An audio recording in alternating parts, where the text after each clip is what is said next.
Yo, what's up, guys, and welcome back to the Marvelous Chats podcast. My name's Finto182. Tonight I'm joined by Hoffman and Zebra Wolf, aka Alex. This is episode 54 of the podcast. Tonight we're going to go through Moon Knight episode 1. We're going to talk about the Morbius movie. We're going to talk about Halo episode 2 and all the other nerdy news in between. If you're listening to us on Spotify, make sure to hit the follow. Leave a rating on the podcast too, that'd be great. If you're watching us on YouTube, make sure you like the video and subscribe to the channel. All that usual stuff. Alright guys, without any further ado, I'm going to bring the boys in. Give them a very warm welcome. Let's go. So hard for using that. Yo guys, what's up, what's up? Song that we don't copyright to it. Hello, hello. Oh, Finto! Hold on, buddy. What's Hello, up, good everybody? sir. Hello, hello. What's happening? Happy Sunday. Not a whole lot. Happy Sunday. Hell yeah. Big week this week. I've been looking forward to this one. We got a lot to talk about today. A lot. Mm-hmm. Hell yeah. Yes, we do. How was the week anyway? Before we get started? Just so busy.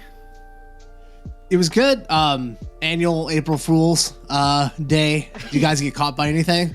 I woke up first thing in the morning, and you know, like when you're kind of half asleep and you're checking social media and stuff, I read something about like the Amazing Spider-Man 3, and it was like a picture that it looked like it was greenlit, and I was kind of looking at it going, oh my god, what the hell? And then I realized, I was like, oh god, yeah, no, it's April Fool's, never mind. I was about to freak out, and I was just like, hang on a second. I was like, oh no.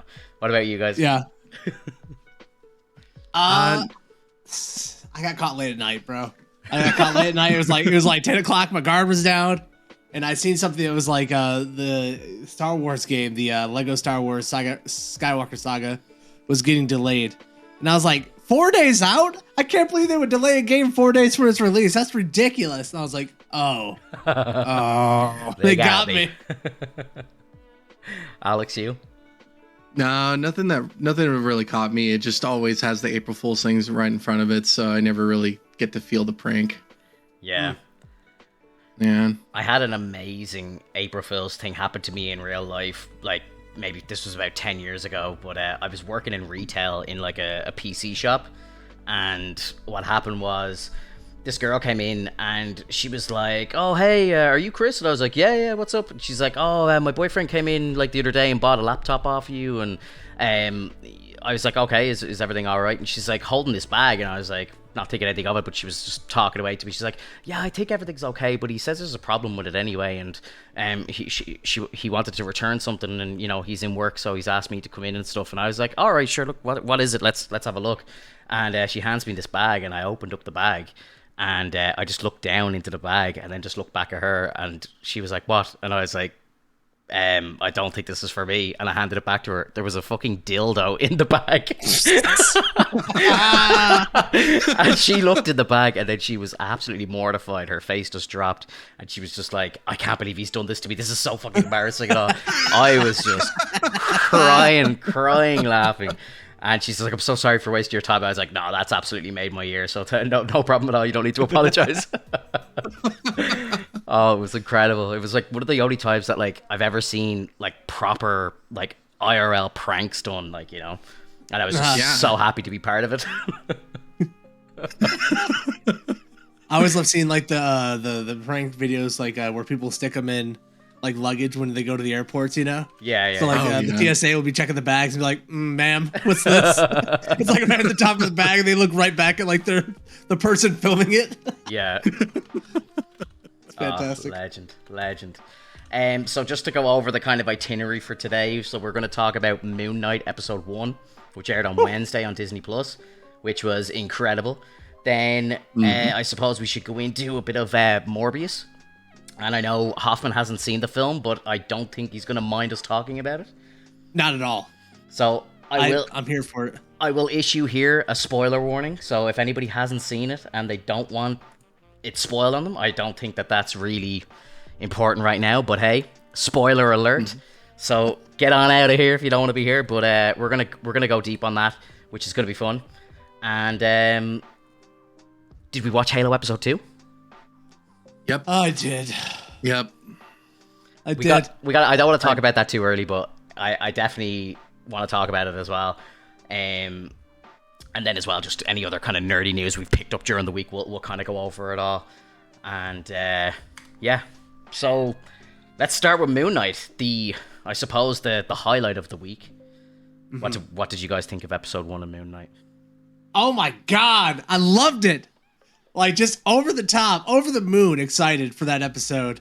I couldn't believe that. I feel like Marvel kind of nailed it on Disney Plus.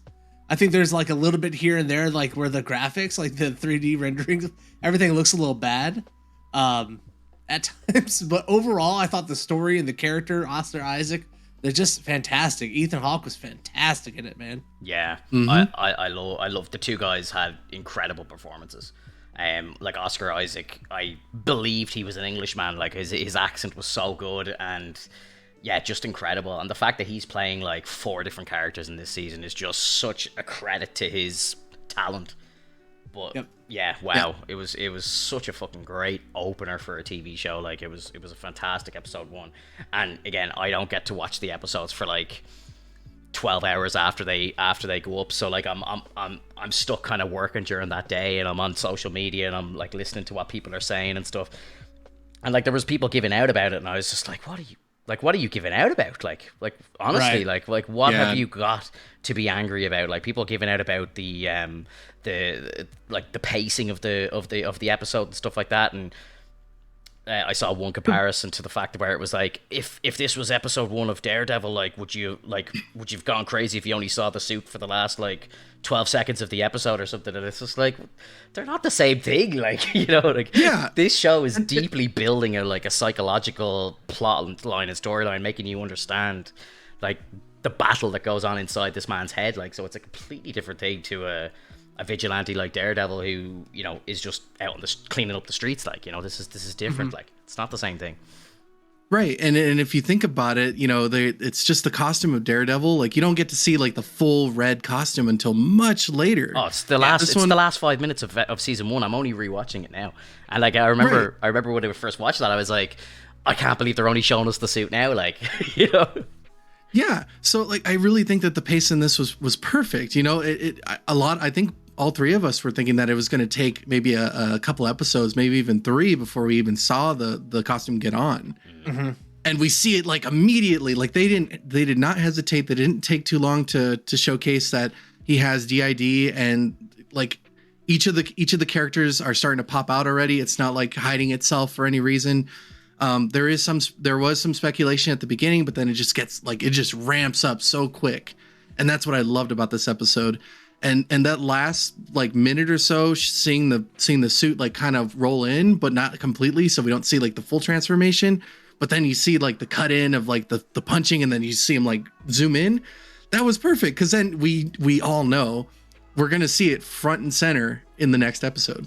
Fact. Yeah. Fact. I'm right with Fento. Like, what are people complaining about when it comes like to the pacing of the show?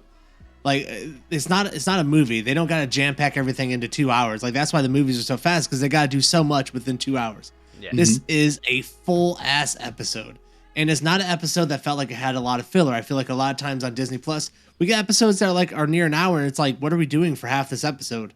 Where this felt like it really was clipping along, telling us a lot about the Mark and Oscar Isaac's whatever his name of the other character is. Stephen Grant. You know, yes, Steven, yeah. Steven. Yeah, you really get a sense of like who both of those characters kind of are within this, and like there's just so many moving parts in this episode that it doesn't feel like slogged out. It doesn't feel like it's stalling out anywhere. So like when people complain about pacing, you know, like I don't think you understand what it is.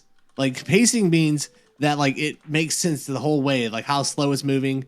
It's not just like going fast. That's not pacing. Mm-hmm. And the anticipation of it is on point. You know, like when you see the moment where he ends up in the field of flowers, the moment where he's about to be captured, and then he blanks out. All the moments that he blanks out, it's just so great, because then you like it creates the anticipation, and then they satisfy that anticipation at the very end. So like the pacing is not a problematic at all. The only thing I would say is maybe like a slight, you know, trouble is maybe the CG effects, because when you see the guy jumping from the car onto the ice cream truck, you could totally tell it wasn't him. Yeah.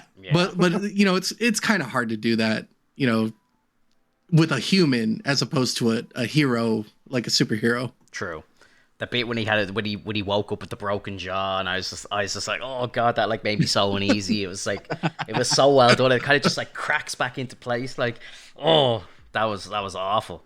When he was like kind of blinking and like losing time and like morphing into Mark, like I was kind of like, the first couple of them, I thought they kind of maybe overdid it a tiny bit. If I have to try and find a couple of critiques in the episode, which again is very hard to do, but I found that like it kind of became a bit of a tease throughout. Like I thought like we were going to get a bit of Mr. Knight or Mark or whatever, and then they kept just kind of teasing us with it, and they just like flashing straight back to Steven. So I was kind of like, fuck's sake, just show us some Mark, please, like, you know. So that would be just something I wish we kind of did see it, because again, it's only 6 episodes, and you know what I mean? Like there is going to definitely be some filler in there, like as there always is with Disney. So I was just like, fuck, I kind of wish they showed us a little bit of that. Like, but again, I get, that's just me that's me trying to pick problems. Like, you know, I had absolutely no problem with this episode whatsoever.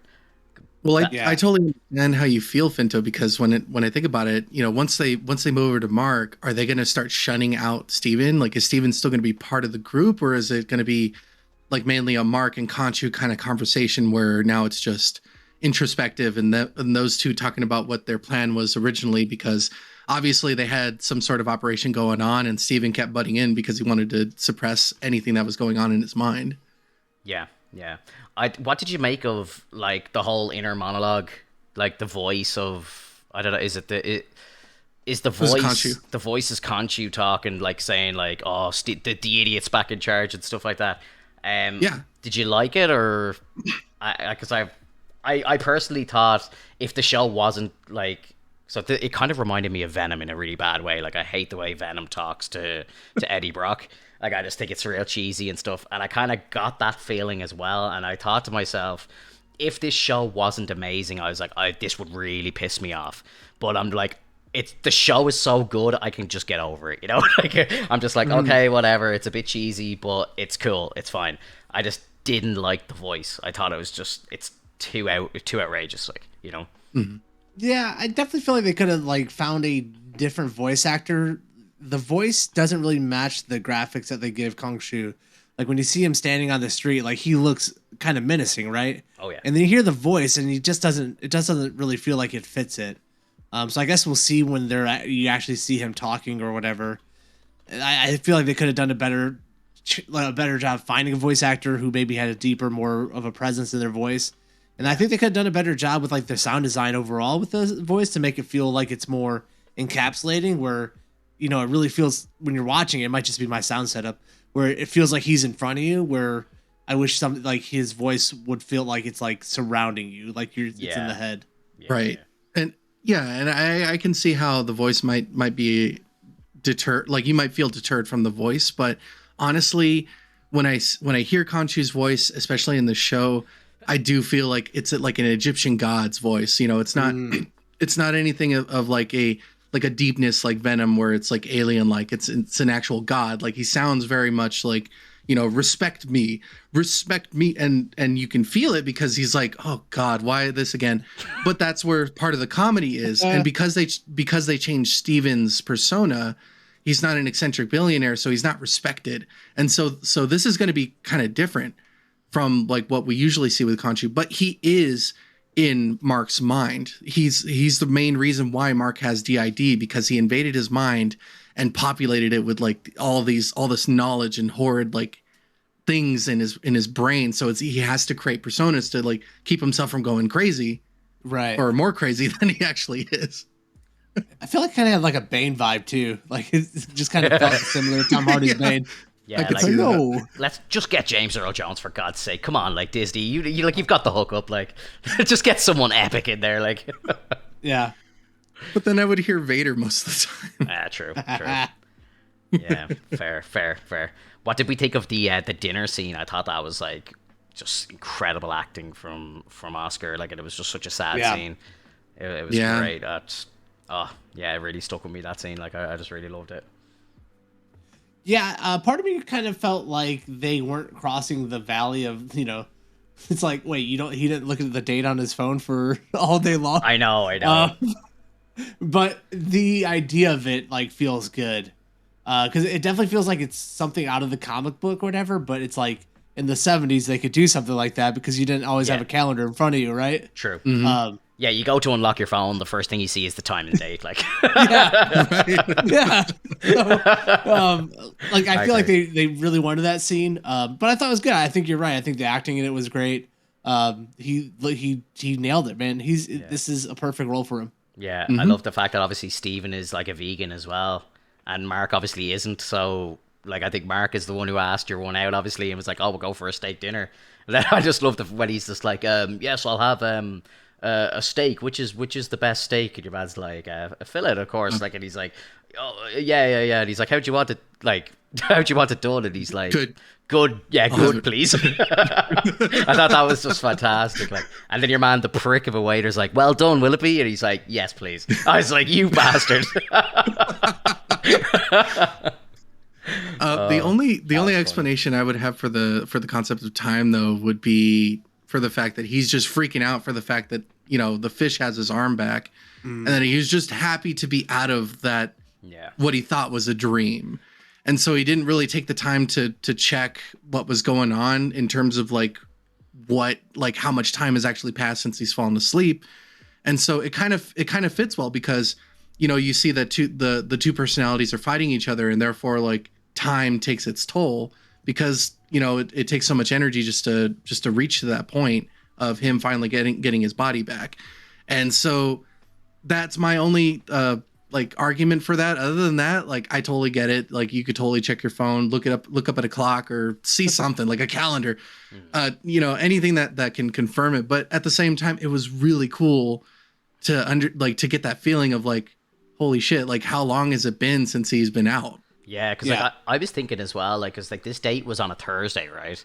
So he's been out of action for 2 days, and like his boss in work is like such a hard ass. I'm like, how has this guy disappeared for 2 days? And like he's not getting in trouble when he walks into work. Like that, I was just like, oh, maybe he works weekends. Maybe they were his 2 days off.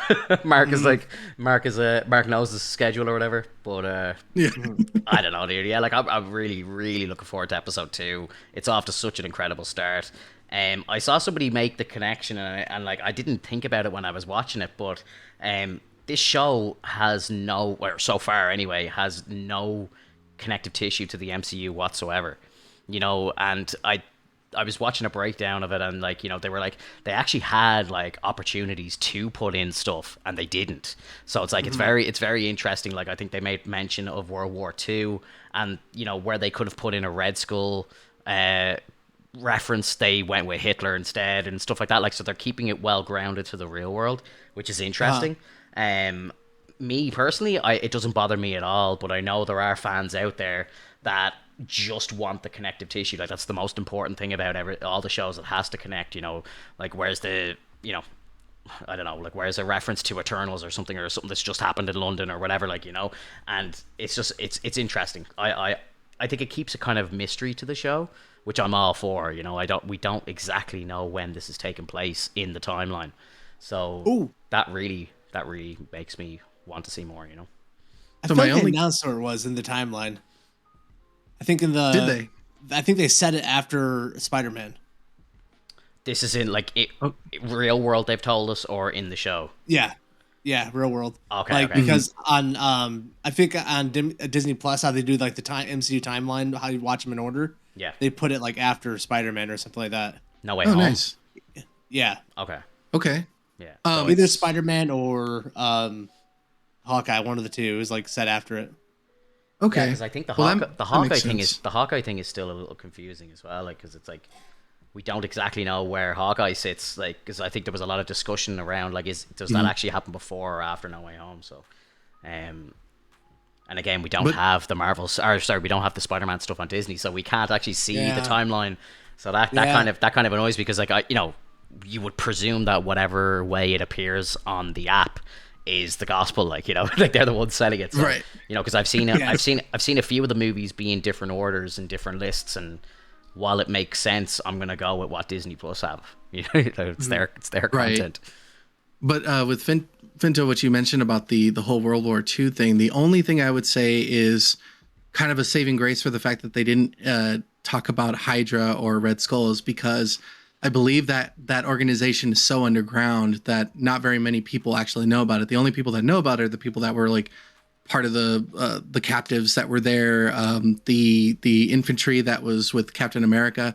So everything was very hush hush because Red Skull was like technically under Hitler in that situation, but he was trying to go over him eventually by enacting his own technology, and it just never came to fruition because Captain America managed to take him out, and because Red Skull is gone due to the fact that the Cosmic Cube was used or the Tesseract was used. No recollection of things like that could be really made, especially if people want to make it classified. You don't want people knowing that there's a Hydra organization and then have people like try to populate it because they believe in Hydra. Right. I think when it comes to connective tissues also, like I think it's like I would say that Black Panther kind of relates to it, right? Like Bast is an Egyptian god, like the Black Panther's god is of the same Egyptian pantheon of Moon Knight here. So I think that's kind of there. Yeah, like you really get a feel for all the characters that like should be kind of portrayed, all the gods. And you can even tell from when Steven said, he's like, there's, you see 7 on this poster, but there's actually 9. Yeah. So they're clearly missing 2 that are notable. Is it the 2 like Khonshu and whoever, I forget the name of the alligator lady that Ethan Hawke is worshiping? Amit, yes, there we go. Yeah, it could be, or it could actually be a nod to Bast. Like it could be like Bast and Khonshu at that point. Yeah, because Amit was like in real Egyptian lore, Amit is kind of like the gator dog kind of thing that eats the souls of the judged. So it like you can tell that with Ethan Hawke's character, Amit's been shunned, Amit's been cast aside and kind of like not revered as a god, when in reality he sees Amit as a god. And so do all the followers. And so that's why they're trying to like chant and bring Amit back to life in a sense. Yeah.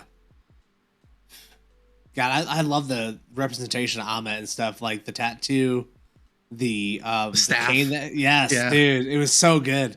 Once I realized I was like a gator has on the staff, I was like, dude, I love the wardrobe department for Marvel. Like, nail it.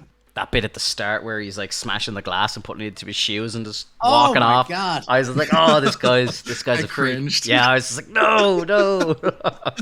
Dude, I can't believe they opened up with like Jesus Bob Dylan, which is like an underrated era for Bob Dylan. Yeah, for sure. So fitting though. I think like it's a really good point because I we're at a really good point where I think it'd be a fun moment to maybe shed out a couple of predictions what we think is going to happen in the season. Ooh. Or like, do we have any like? Because I know there's been like whispers of like Black Knight and Blade showing up and that sort of thing, and or even like I think even like there's rumors like fucking Punisher could show up. So like, do we have any kind of what are your wishes or your cameos? wants for it? Yeah, like, or even just like what do you think's going to happen? I'm gonna say that Black Knight shows up in costume. I think we see an early version of him. It's one of those things where they like to introduce people early on. He's in the Eternals. They show him in this. He shows up, helps out Moon Knight, and then like in the post-credit area, like Blade like shows up too.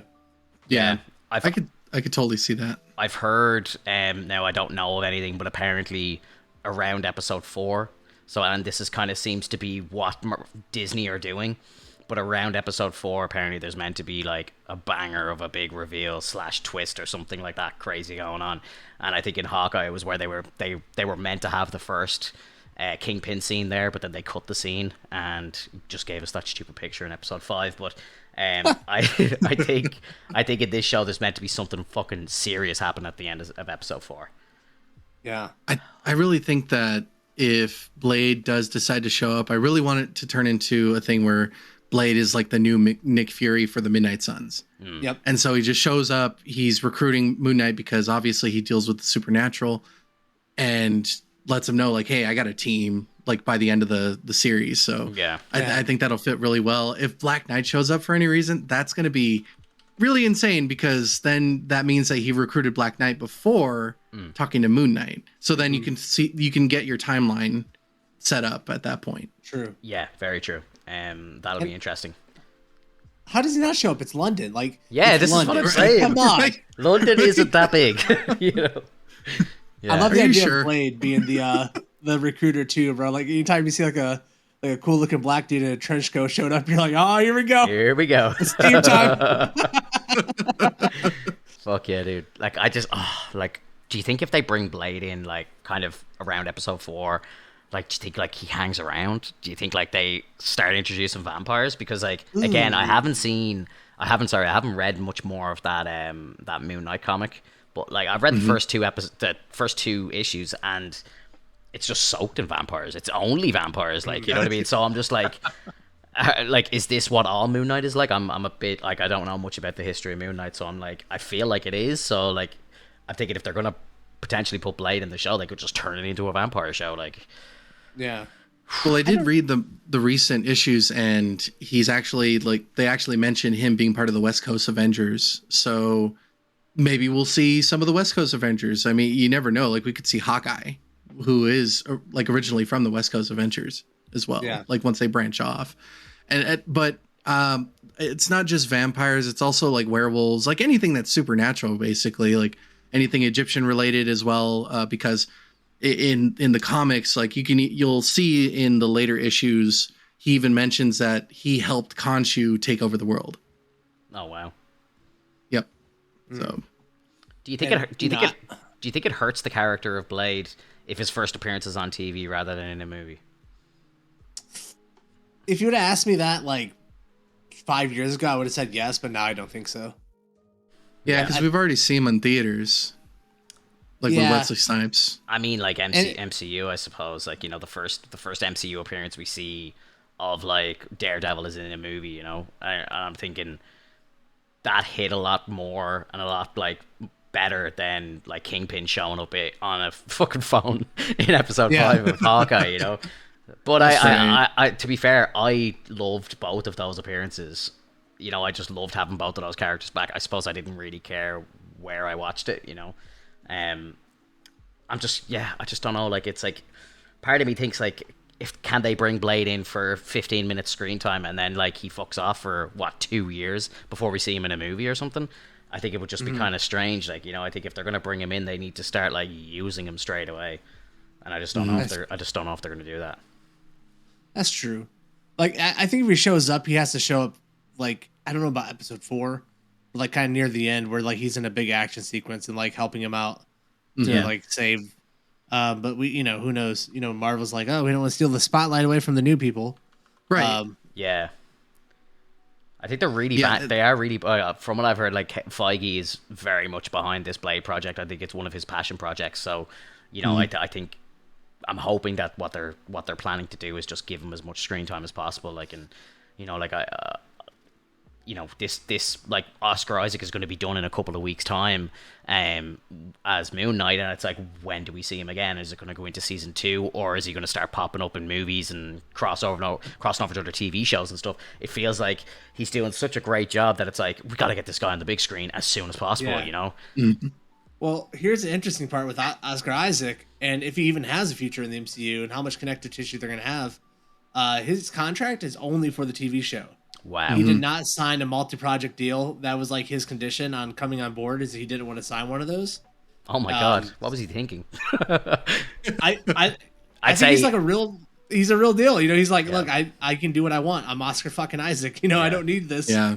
You guys need me. Disney already burned me with Star Wars, so I don't want to commit to any multi-project things. Fact. Right. So Smart. like I think one of his quotes was like, he wants the show to be about the show. He doesn't want it to be about anything else. Like, we're making a great show, and then we'll go from there.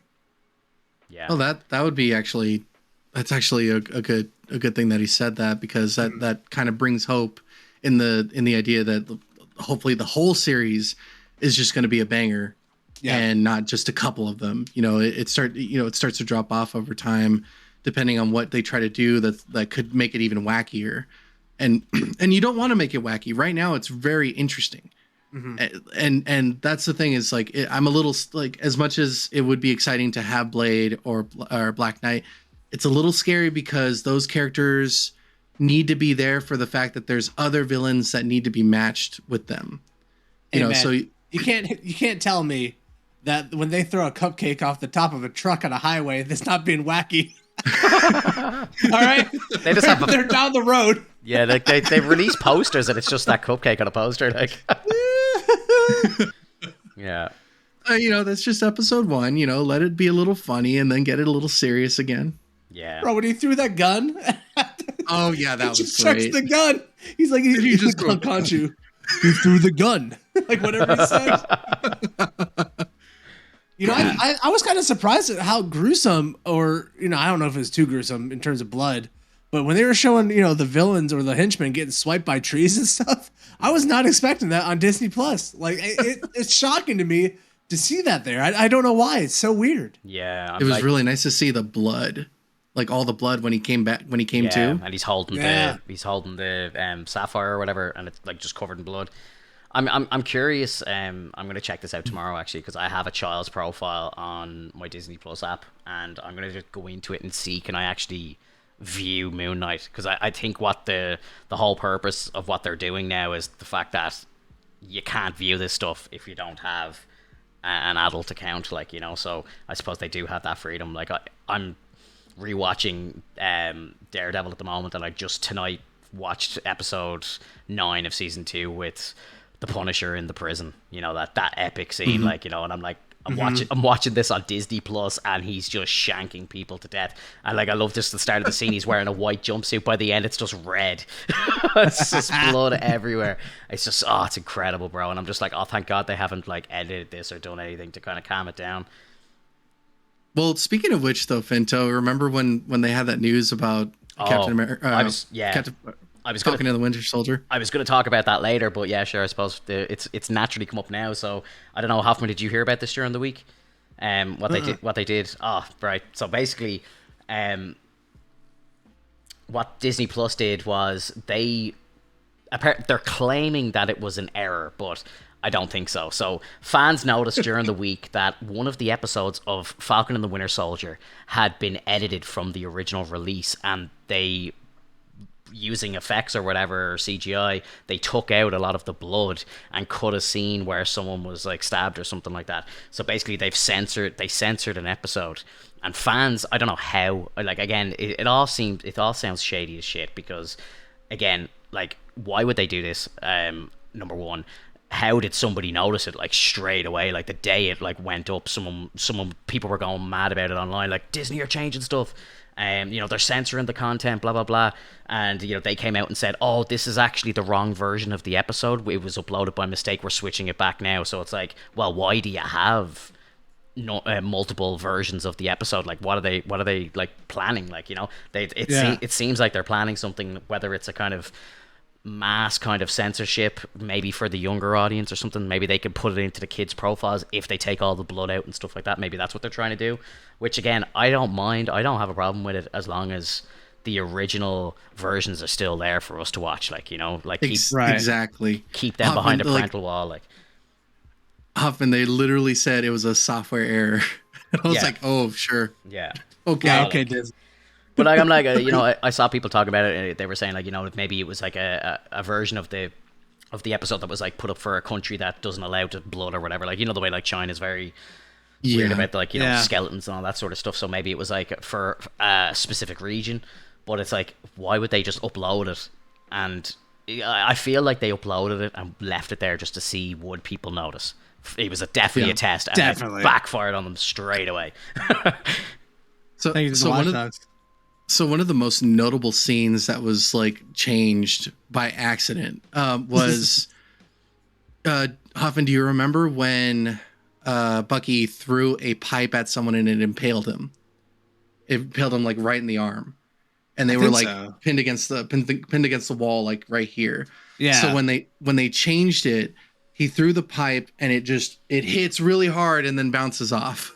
But they still look like they're being pinned by something. Why did they just like lower it so it like hooks him underneath the arm and he just can't get up above it? He just dangling like Yeah. Man.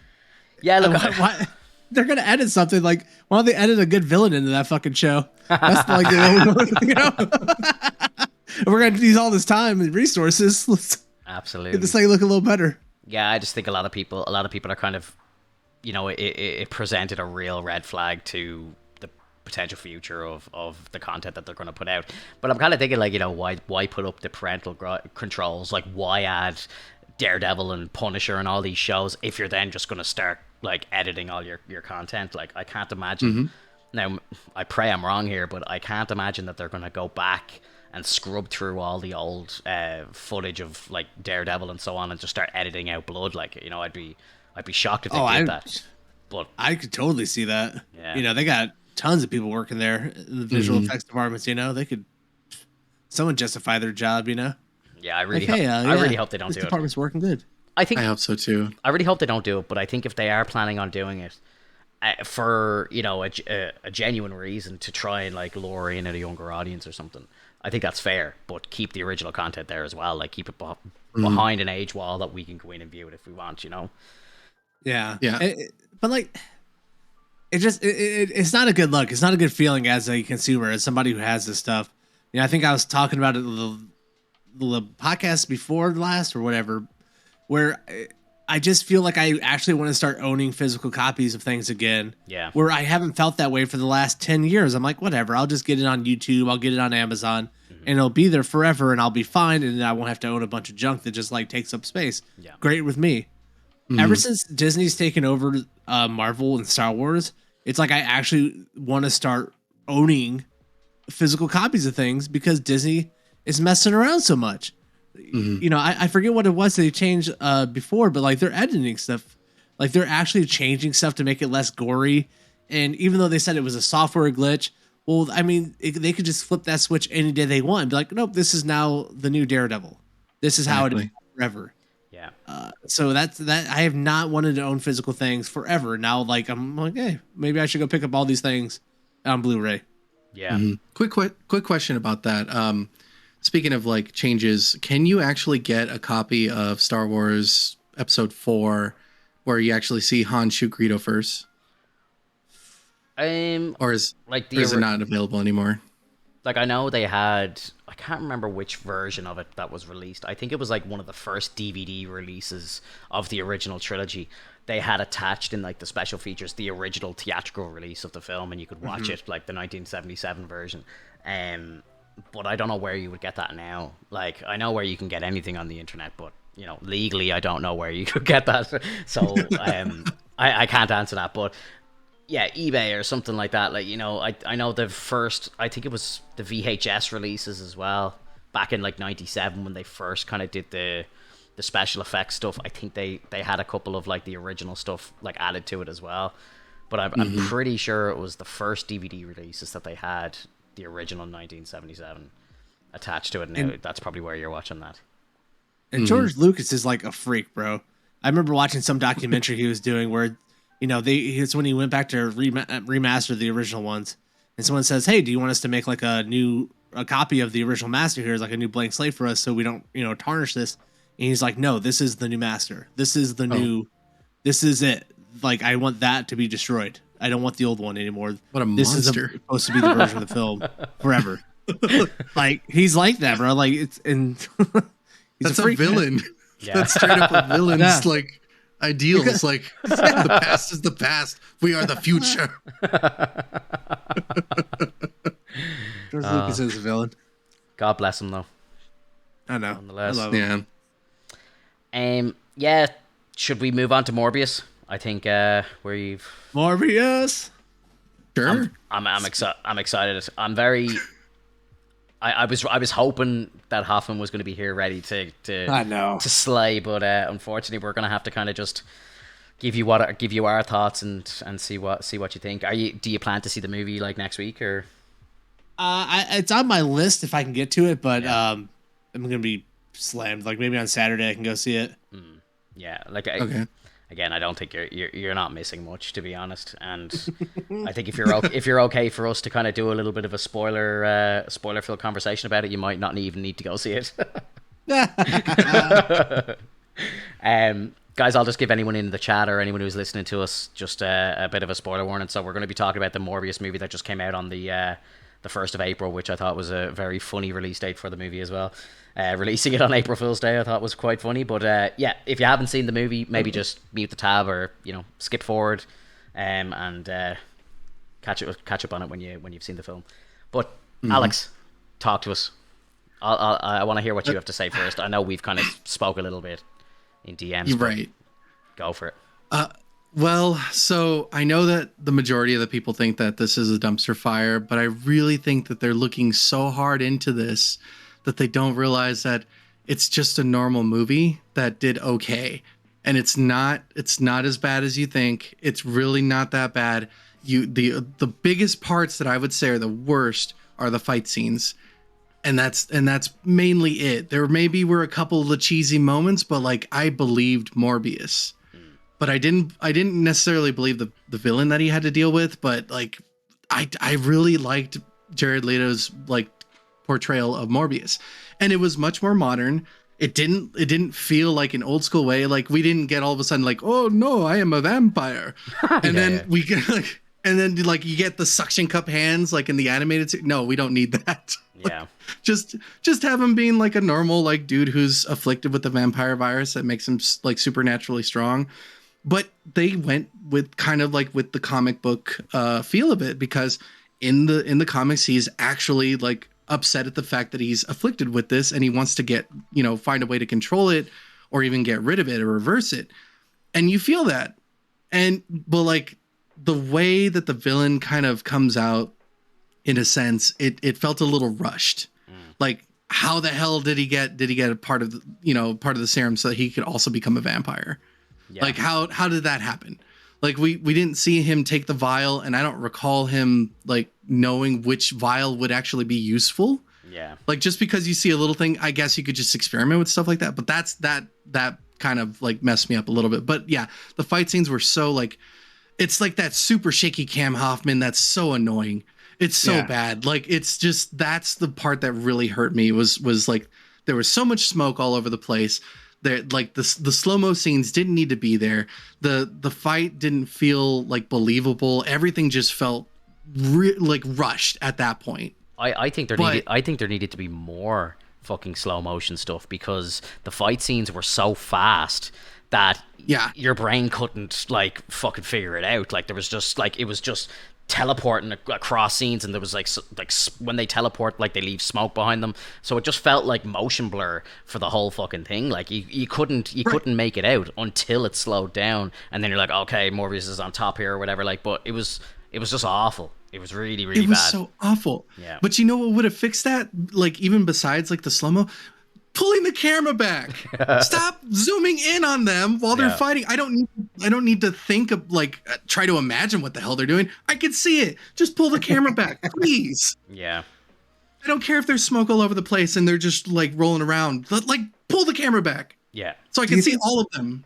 Do you think this has to do with their budget? Like they only had $75 million on this film, which is kind of low for a kind of modern comic book action film right now. Yeah. I think they typically like give you about 150 million to like run and do your thing with. And that's a lot of like CG work that's missing out, that if maybe the reason that they're so zoomed in is they didn't have the money to do the CG for the camera pulled back. It absolutely felt that way. It really did. It really did make sense with that. Yeah. Like I gotta say, like, to be honest, right? Like I went in and sat down, and I was thinking to myself, like, I'm gonna fucking hate this from the minute go. Like I'm gonna be just going crazy. And I actually really enjoyed the first 30 minutes of the movie. I thought it was like really interesting. I really liked Jared Leto's performance. Like the flashbacks to when he was a kid was great, and just kind of like seeing him like sick and everything. I thought they explained it all very well. The pacing was going great. You meet his best friend, and it all made sense. It was great, and then he becomes a vampire and stuff, and I'm kind of thinking to myself, like, this isn't a comic book movie. This doesn't feel like a Marvel movie, right? I'm just kind of viewing it and watching it as like a vampire movie. And if you kind of think of it as like a horror like vampire movie, it's on par with other vampire content in my eyes. Like, I'm like, this is what it is. Like, you know, you go into a horror movie, like I'm watching Scream, for example. Like, I know what my expectations are. Like, you know, it's a Scream movie. I'm not expecting a fucking blockbuster. Like, and I think that too many people are going into this thinking that this is a sequel to No Way Home or something like that. Like, and it's like, it's not. It's never going to be. Like, you know, it just doesn't even feel like it's a fucking comic book movie. Well, whose fault is that? No, I know. I'm well aware. You know? I'm well aware. But I think this is like, I think that's the main crux of like why the film is doing so poorly, because everyone just thinks that, okay, Sony are able to make like No Way Home, and now it's like, hang on a second, they've put out this piece of shit, you know? And it's just like, how do you go from the top of the ladder to the very bottom? Like, you know, it doesn't make any sense. Like, you know, I liked Matt Smith in the movie. I thought he was good. His acting was great, but I just hated the character. I hated what they did with it. And this seems to be just what Sony is doing. Like, every single movie, Venom, it's like they bring in another symbiote to fight him. So it's like an exact copy of the main character, but he's just a little bit more evil, which makes the main character turn into the hero. Like, but it's like he's not a hero. He's like he's a villain. Like, you know. Whereas it's like halfway through this movie, his best friend basically takes the serum.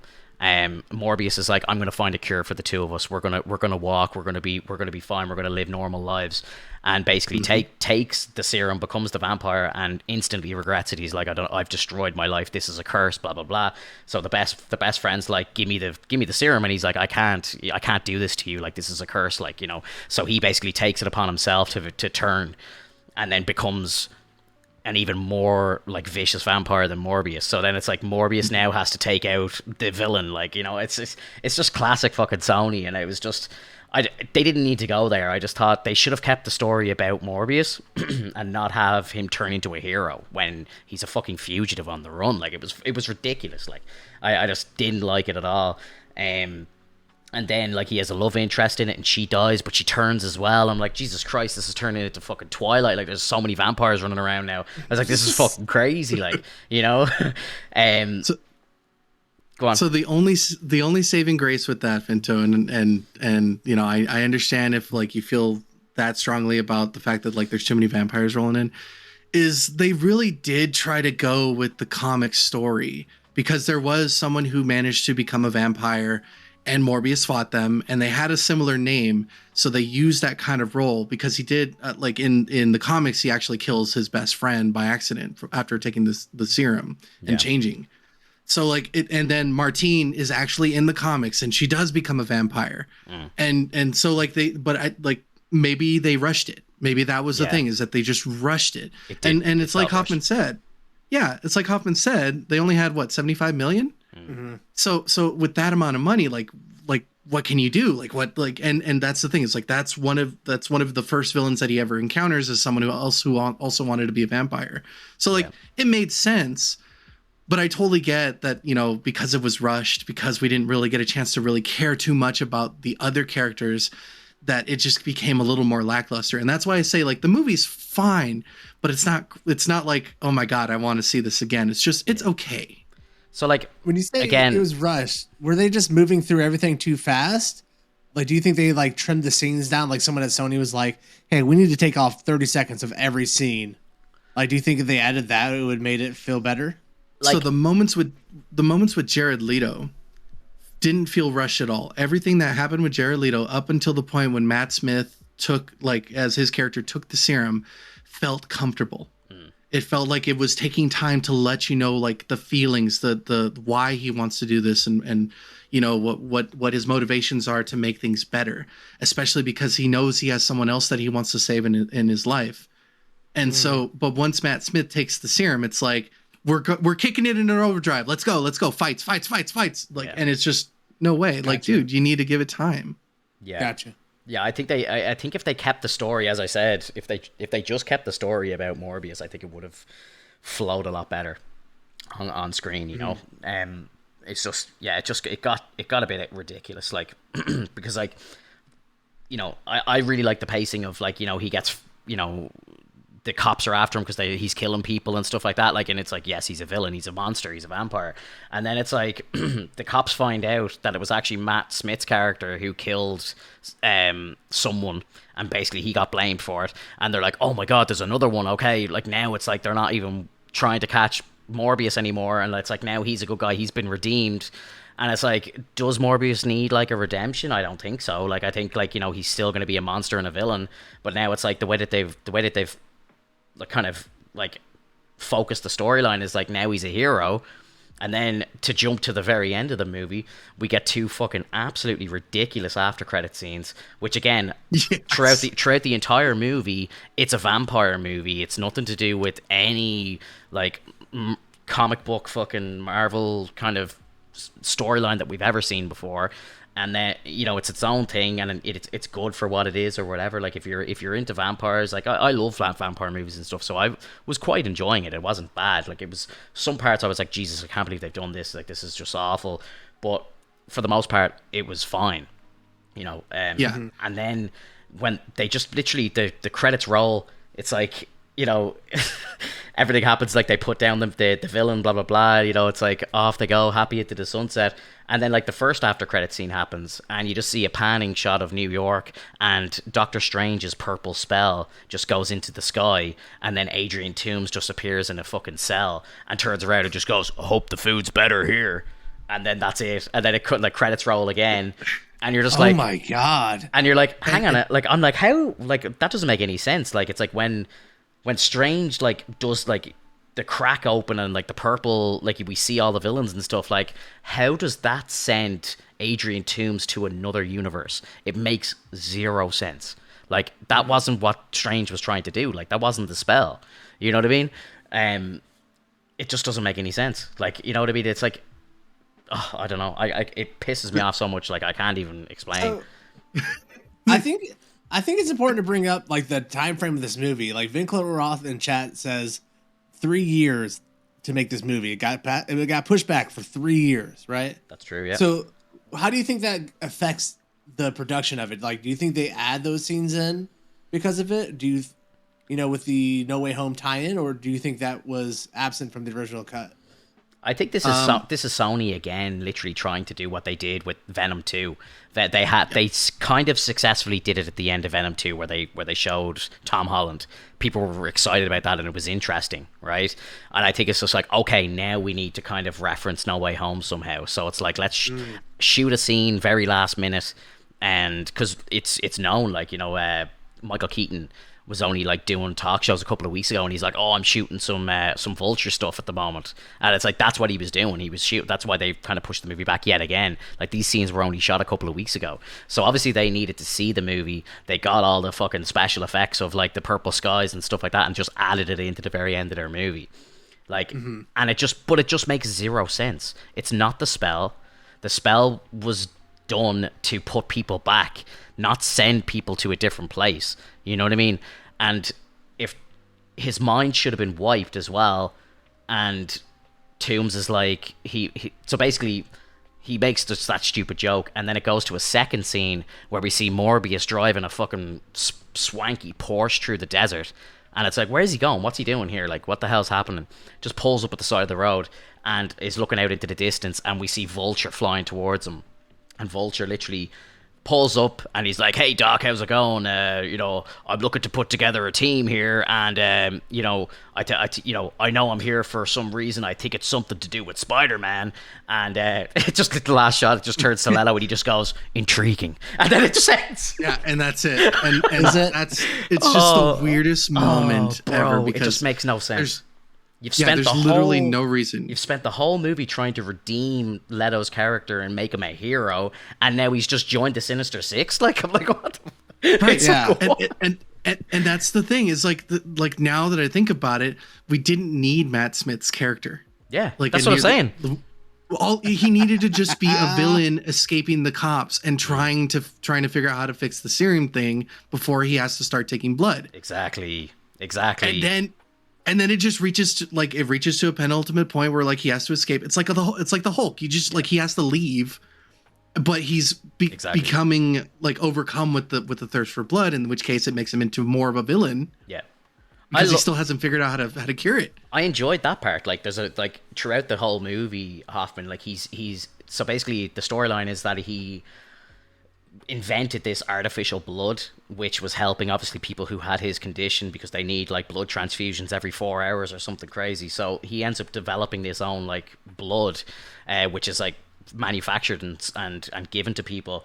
So basically, when he first turns, I think he like obviously gets a taste for human blood, turns into a monster, starts slaying people, but then realizes he can drink the artificial stuff.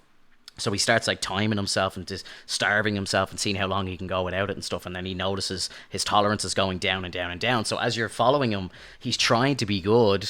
He's trying to not kill people.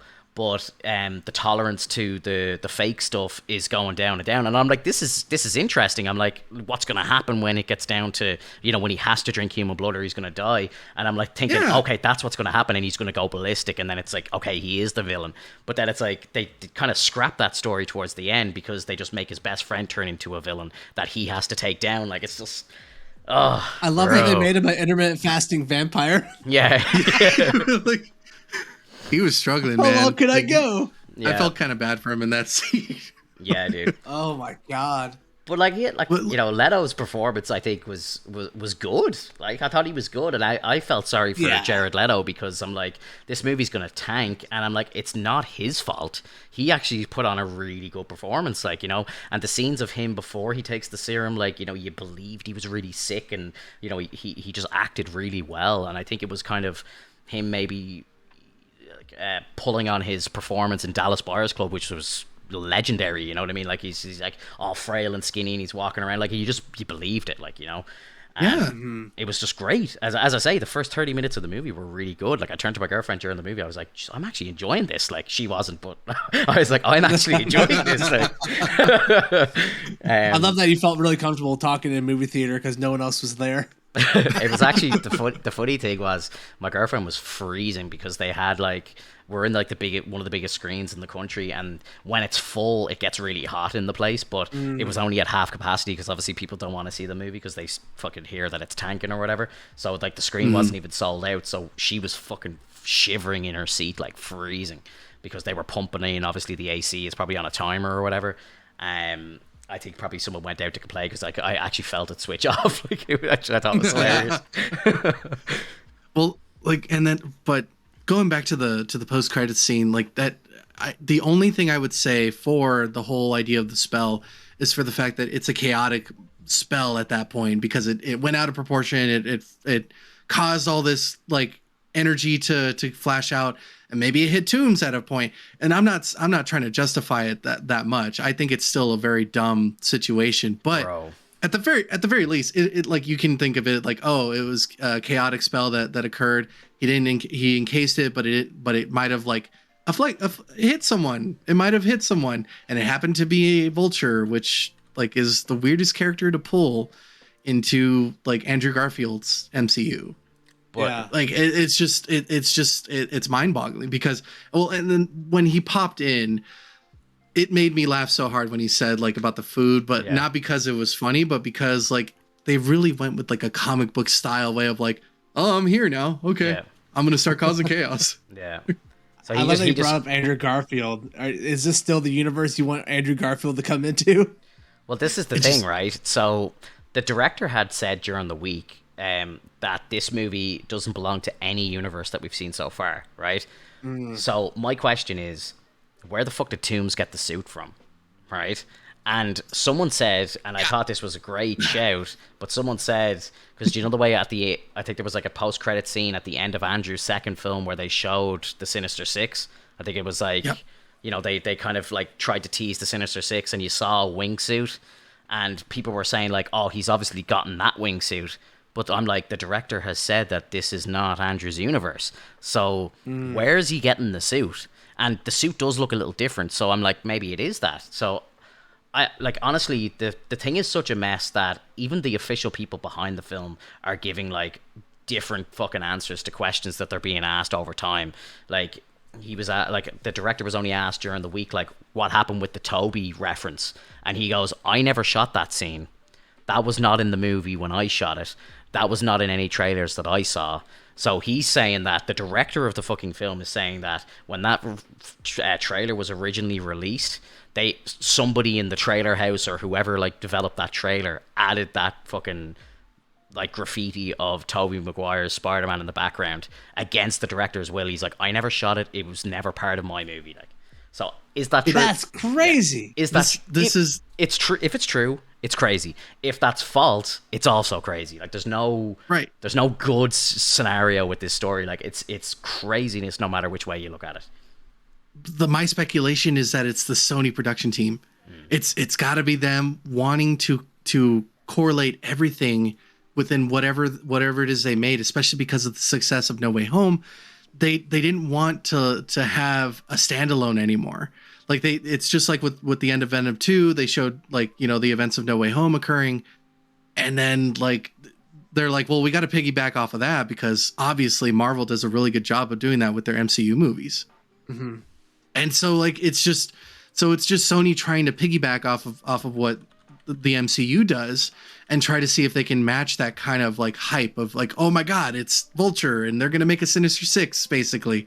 How would you like to team up and do this and have a new movie where we fight, you know, Spider-Man and he has to somehow get stronger? You know, like it doesn't fit well because, you know, obviously nobody likes the idea that Vulture popped in because of the chaos of that spell. Yeah. Like I think it should have been someone more iconic. Like if it was Electro, maybe that would have been a little bit more understanding. But even then, Electro kind of wants to just be left alone and do his own thing.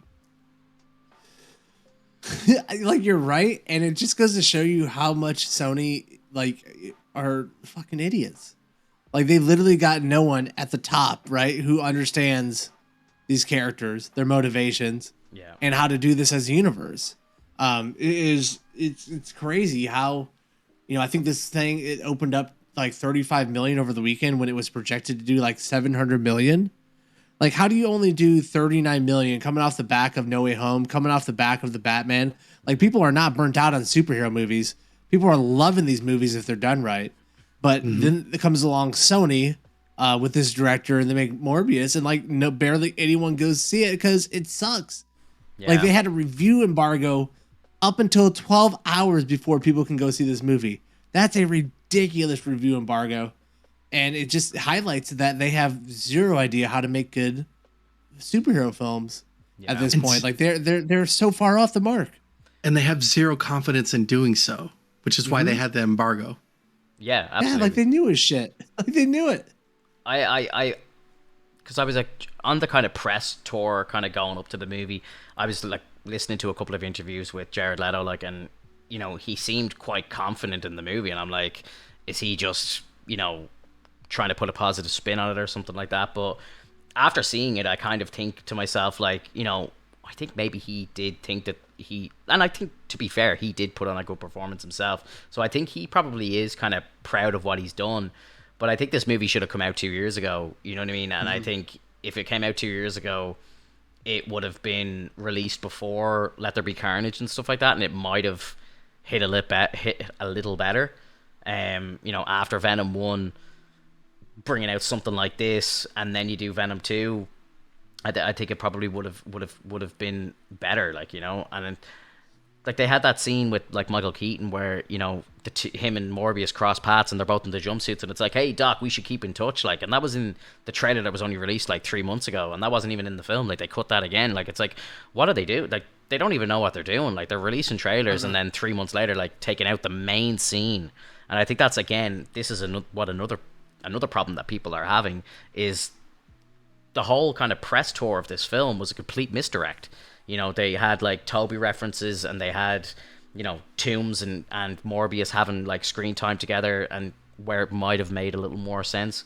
And then they just go and scrap absolutely everything and then just reshoot it and put in these two scenes that were just absolute nonsense. Like the worst scenes I've ever seen. Just made no fucking sense. Like Morbius at the end, intriguing. Like it's like he's been fighting for this entire movie to be a good man, and then like a guy flies up to him in a mechanical suit, mentions Spider-Man, and he just goes, intriguing. Like what? Yeah. Who at Sony thinks it's a good idea to do the Sinister Six? I'm not on board with that being a great idea. Like the Sinister Six are great because of Spider-Man, because they got someone to go up against, right? Exactly. Like the Sinister Six should be like the culmination of all the Spider-Man movies in the MCU. Like they should do like six Spider-Man movies and then do the Sinister Six. Like that's what it should have been. It shouldn't just be this whole, hey, we're gonna do an individual villain origin story for each of these Sinister Six. Like, who wants to go see that? Like, what's the purpose of a Morbius movie? Who are you supposed to be rooting for? And then that person you're rooting for just goes and joins the Sinister Six and is like, what, trying to kill Spider-Man? Like, who wants to go see that film where they're trying to kill Spider-Man? Like, you're on Spider-Man's side. I don't like who. Yeah. Who's this for? They generated anti-heroes when they needed villains. Yeah. And that's the biggest problem of all with Sony and their production, is that they don't understand just what Hoffman said. Just make them villains. Exactly. Just like give them like, if you're going to make a movie about them, let them be villains. Stop making them into heroes. Yeah. Like Morbius is not a misunderstood anti-hero when he's drinking people's blood. He's the villain. Yeah. He's killing people and drinking their blood. Yeah. He's putting their hands on their faces and using their suction cups to get the blood out. Oh my god. Like, I loved the story of Morbius in like the animated series when, you know, Spider-Man feels responsible because some of his DNA got into the testing, and Spider-Man thinks like, you know, it's because of his radioactive blood that it turned Morbius into what he was, you know. And I think that like makes sense. Like, you know, that's a story that you can get behind, because it's like Peter wants to try and help him, but like Morbius, like, you know, he feels guilty about it, whereas this is just Morbius himself did everything, you know, this is all his own fault, it's all his own doing. It's just it's a villain. It should be a villain story, as you're saying, like, absolutely. And the formation of the Sinister Six is to take out Spider-Man, and they're doing it without Spider-Man. You know, they tried to do this around the time of like Andrew's second film. They were gearing up to have him fight a Sinister Six, and they rushed it. They was too quick, and it failed. Everyone hated it, and now it's like, let's do it again. It's like, oh, maybe now it'll work, because like, you know, we've got a multiverse and all this shit. But it's like, it's still not going to work. It's not ready. Like, you know, you need to have a Spider-Man. You need to have him go up against a couple of these Sinister Six. And then you have to have them come together and go, let's form a team to take out this fucking punk, because we can't beat him by ourselves. That's the Sinister Six. Yeah. You know? Oh, like, Sony. Could you imagine a Spider-Man, like in the MCU, where the post-credit scenes for all the Spider-Man movies are like, it's oh god, there's too many M's. Who's the Far From Home guy? Jake Gyllenhaal's character. Mysterio. Mysterio. Yeah. Like, what if it's like Mysterio is going around and like he's playing the Sam Jackson role, and at the end of all these like Spider-Man movies, that you're watching Spider-Man beat up the villain, and then he goes to Vulcan. It's like, hey, I'm putting a team together. Yeah. And like, so you know it's coming. It's that Thanos, like, this is off in the distance. Yeah. As we see our hero go along. Yeah. Like, that is how you do that villain movie, and it's just holy moly. But doesn't it's literally the Nick Fury take. Yeah. You just need a director. But like, haven't, you know, like, I find this kind of funny. It's like, we just kind of saw a Sinister Six film anyway in No Way Home, pretty much. So it's like, why are Sony now trying to do a Sinister Six movie when it's like, it's kind of just been done? Like, you know, I don't need to see, and I definitely don't want to see some random person come in and play Doc Ock, who we've never met before, and just go straight into Sinister Six. Like, what? It's like, you know, that doesn't make any sense. Like, you need to learn to hate these characters and let them grow on screen fighting Spider-Man, and then you do it. But like, they're not doing this. Like, they're just like, who's the villain here? Like, you know, like, let's say they do a Sinister Six movie. Who the fuck are they fighting? Yeah. What's happening? They're fighting people that need help, which is what happened in No Way Home. It just like, but like, you know, are they getting like, so Vulture wants to fight Spider-Man. There's no Spider-Man in this universe. Or if there is, it's one we haven't met yet. So maybe it's Miles. Maybe they do a Miles thing, which could be okay. But I don't want Sony to introduce Miles, because they're going to fuck it up. It has to be the MCU to do it, like, for Miles to hit properly. So are we going to meet another Peter Parker that we've never met before? And then he's going to have to go up against the Sinister Six? Or, like, are they going to just bring in, like, villains of the Sinister Six? Like, you know, Carnage comes back and Matt Smith's character isn't actually dead or some shit, like, and then they have, like, you know, their villains, like, you know, Venom's villain and so on for them to go against. I don't understand it. Or maybe they Yeah, they try and bring Craven in. Are they hunting down Craven or something? Craven would be great. Craven is an awesome character to have in the Sinister Six. It makes sense because he wants to hunt Spider-Man. Yeah, but then like, doesn't Craven want to hunt Morbius as well? So I was trying to think like, where does Morbius go after this? Yeah. I'm thinking like, Yeah, do they do a Craven movie and then they have Craven versus Morbius or something like that? Like, because you got to think that Sony are keeping Spider-Man out of this, like, you know. Yeah. Or does Tom Holland's character come over to the Sonyverse, like they've kind of rumored that was going to happen for a while? Maybe Tom Holland's character goes over for the Sinister Six movie in Sony, and it's him fighting the Sinister Six in a different universe, and then he goes back somehow. See, Finto, like, as you're explaining this, I'm already feeling tired. I don't even want to watch the movie anymore. Yeah. Like, I'm at a point where I'm like, okay, you're beating me down, sir. I don't know. But Chameleon was just how much. Oh. I was just going to say, Chameleon was just mentioned in the chat there, and that is a villain that I absolutely would love to see. And I think it would just like have like proper like Skrull vibes and stuff like that, and it's kind of where we're going with Secret Invasion and stuff like that. So yeah, I would love to see Chameleon. I think he's a great character. Yeah, but I agree with Hoffman though. Like, you need to have these villains kind of show up in an individual movie, much like you see the Avengers kind of start to team up over time as each of their individual movies are made. And then like you have them all go after Spider-Man.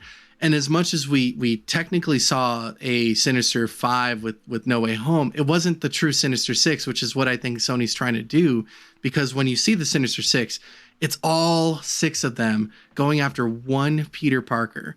So that's a really big hit that's going to happen. And I think it's going to be like, I think it should be literally a tragic moment where like they beat him nearly to death.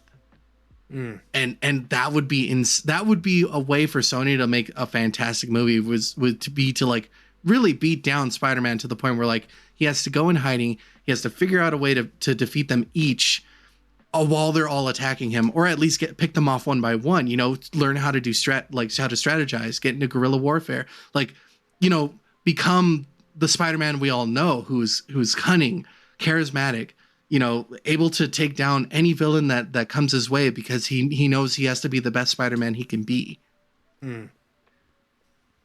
So, Morbius, you guys like 10 out of 10? To be honest, I think I'd give it a 6. What? Yeah, I would. Wow. 6 out of 10. A sinister 6 out of 10. A sinister 6 out of 10. No, yeah, I'd give the movie 6. And I just think and I'm giving it that because I really liked Jared Leto's performance, and I really liked the first like 30 to 40 minutes of the movie. I thought it was great. And then just, you know, as I've explained already, like it falls apart towards the end of the film. There's definitely piles of problems with it, and then those after credit scenes, I will forever have a bad taste in my mouth after that. But I think six is a fair score. I think, to be honest. I give it a 7 because I really do see some of the positives in it, and I really think it could have been a fantastic movie, like, you know, for everyone to see. I just think that, you know, it's like Finto said, it does get a little weird near the end. I do find a little bit of a silver lining, and that's why I give it the benefit of the doubt. But there's still a lot of problems that we still need to address. But for someone like my girlfriend Katie, like she enjoyed it, she liked it, only because she thought it was a good movie. But she thought it was really weird with what's going. She has no idea what's going on. So for someone who has no idea what's going on, they'll like it. Yeah. But for a Marvel movie, yeah, of course it's going to get a low rating because it had nothing to do with any sort of ties to like Spider-Man or anything. And so like it's a very big facade that they made that just, I think that's what one of the big things that caused such bad reviews is that they really tried to tie it off at the end, which just ruined it. Yeah. Yeah, absolutely. Yeah. 100%. I'm giving it a 2 out of 10. I think honestly, right, if you do get a chance to go see it next weekend, and I know it's hard to do and it's ridiculous, and you know, people have been kind of thinking I'm crazy talking about it like this, but try and like watch it and just try and take it as some new content that's just not Marvel, and I think you'll quite enjoy it, or especially the first half. And as well, I thought it was weird as well because like I think the runtime of the movie is like an hour and 40. So like I felt it ended very quickly, and I was like, because we're so used to these like 2.5 hour, nearly 3 hour movies now, and like I love it.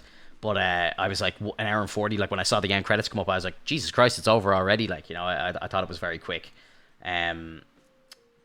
Yeah. So look, yeah, I Sharky just mentioned Underworld. I got a kind of an Underworld vibe from the movie, like, and I loved those movies when I was a kid. Like, Underworld was like incredible to me. Like, I loved it. Loved the story of like the Lycans and stuff like that. Like, and that is kind of like what it felt like to me. It felt like a movie like Underworld, or like just a vampire story. Like, it didn't feel like it was a superhero story at all. You know what's weird though, Fento, is I just realized like there was no heavy rain in the movie. Like you're usually like usually with supernatural movies you have heavy rain like in certain points, especially when they're about to fight, and you see this big slow-mo moment where like they're looking at each other for a second, they stand up tall and they're ready to attack each other. There's no like heavy rain, no like intense moment like that. It's literally just like they shout, they run at each other, and they fight, and that's it. I loved the scene where Matt Smith was like dancing around and he was just like felt so alive and stuff, and it would obviously would be like what you'd be doing.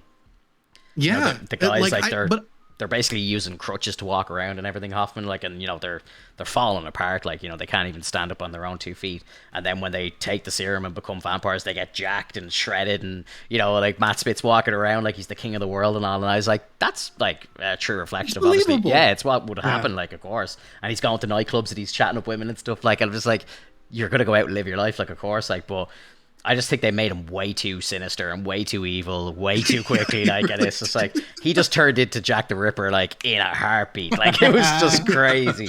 Like, I'm like, this guy was like a genuine good guy, like straight off the bat. Like, for the whole movie, he's a really genuinely nice guy. He's looking after Morbius, like the two of them are best friends, and then he takes this serum and just becomes fucking Dracula. Like, it was just crazy. Like, it was all over the place.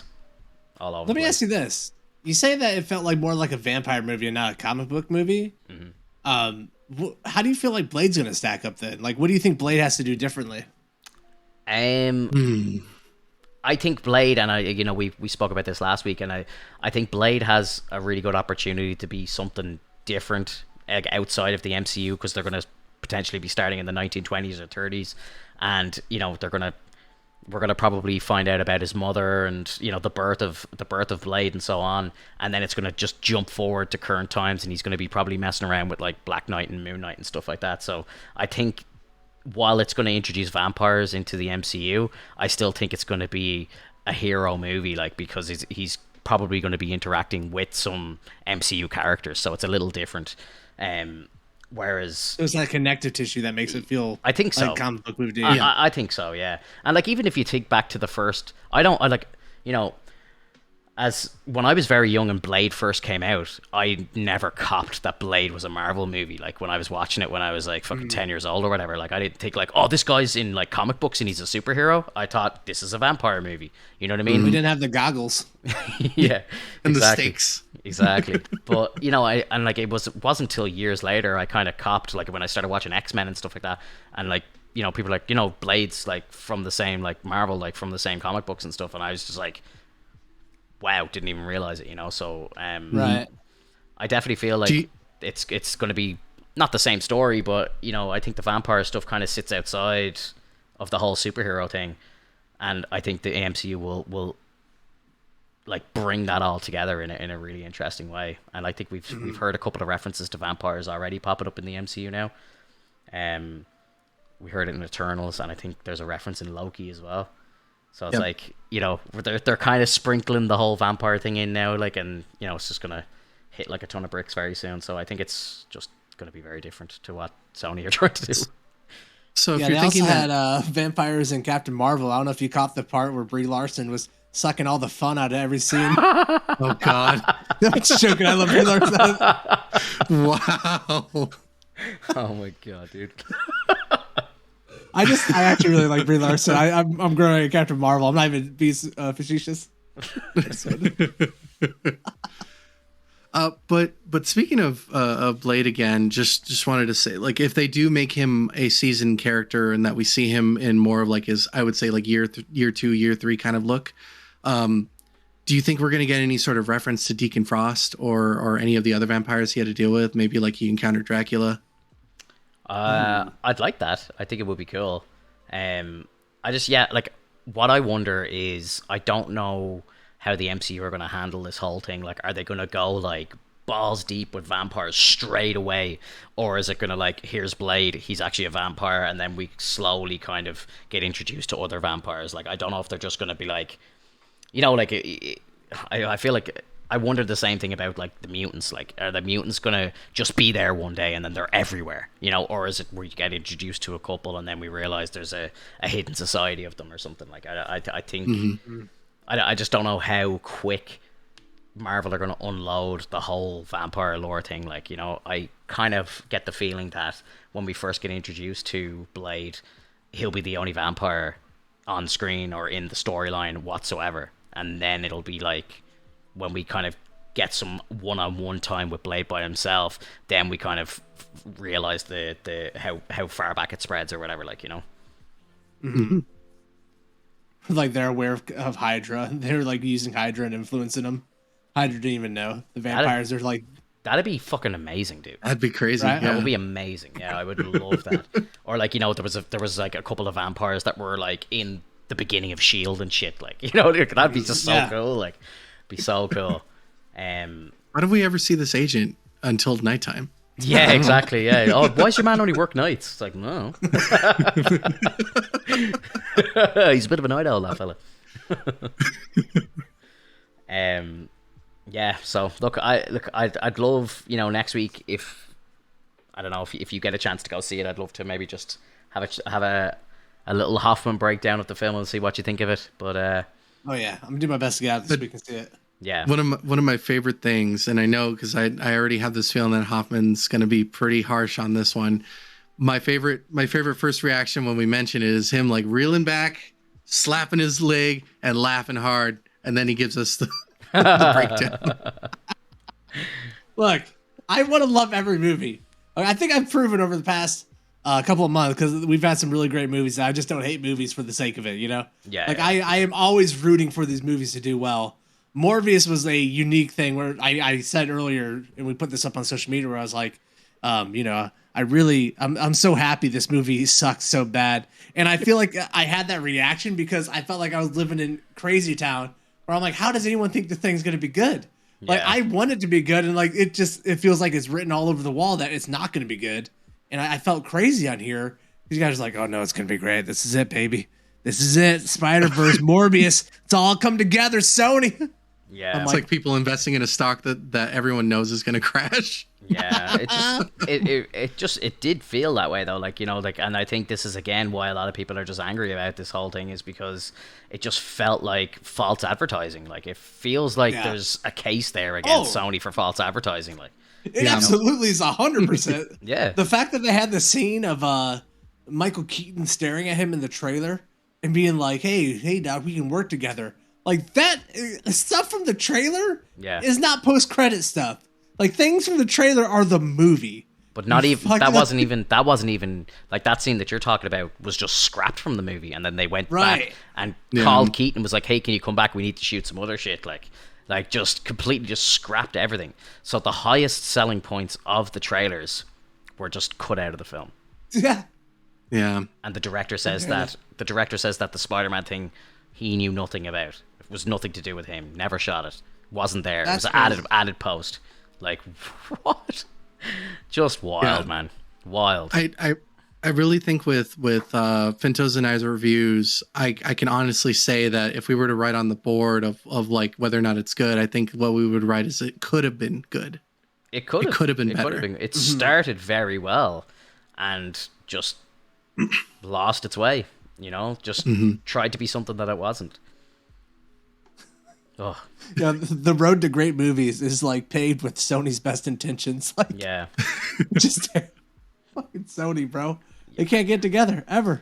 I know. I just don't understand it. I don't know how they can't just make a good film. Like, they have all the source material there. They just seem to get in their own way. It's got to be a nightmare of micromanagement from the top all the way up. It's got to be. because there's no one who gets, to that level of directing who doesn't know how to make a good coherent film. You know what I mean? Like they know if they're doing it at a certain level to make a good film, they can be trusted with this much money.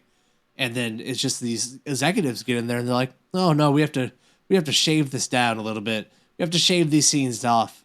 There's a classic story of George Lucas and his like first films he ever made, where the studio was like, we need to take 14 seconds off this.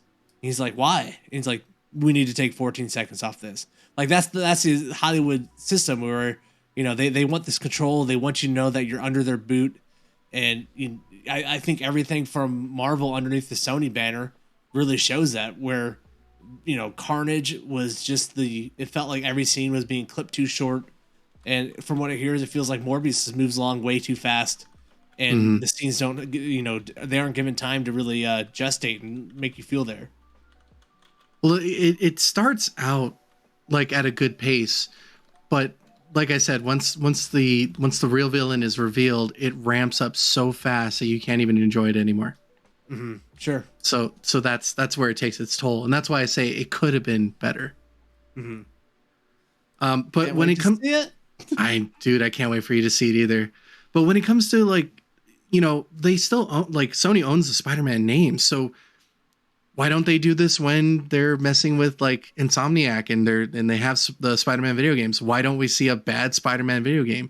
Because Sony for some reason leaves them alone and lets them do their thing. So I actually do believe that it has to be like the film production team for like Sony itself. Like their producers just want to put their fingers in everything. Mm-hmm. And it just ruins it. Do you think Sony, like the people who made this movie, like do you think that they like sat back after watching the film and saw a final cut or whatever, and just do you think that they said to themselves like, yeah, this is going to be a success, like this is going to be a good film, we made a good movie? Yes. And and they know for sure that even if it would be a flop, they still like somehow make their money. I feel like they've been sitting back and tinkering this thing for like 2 years, right?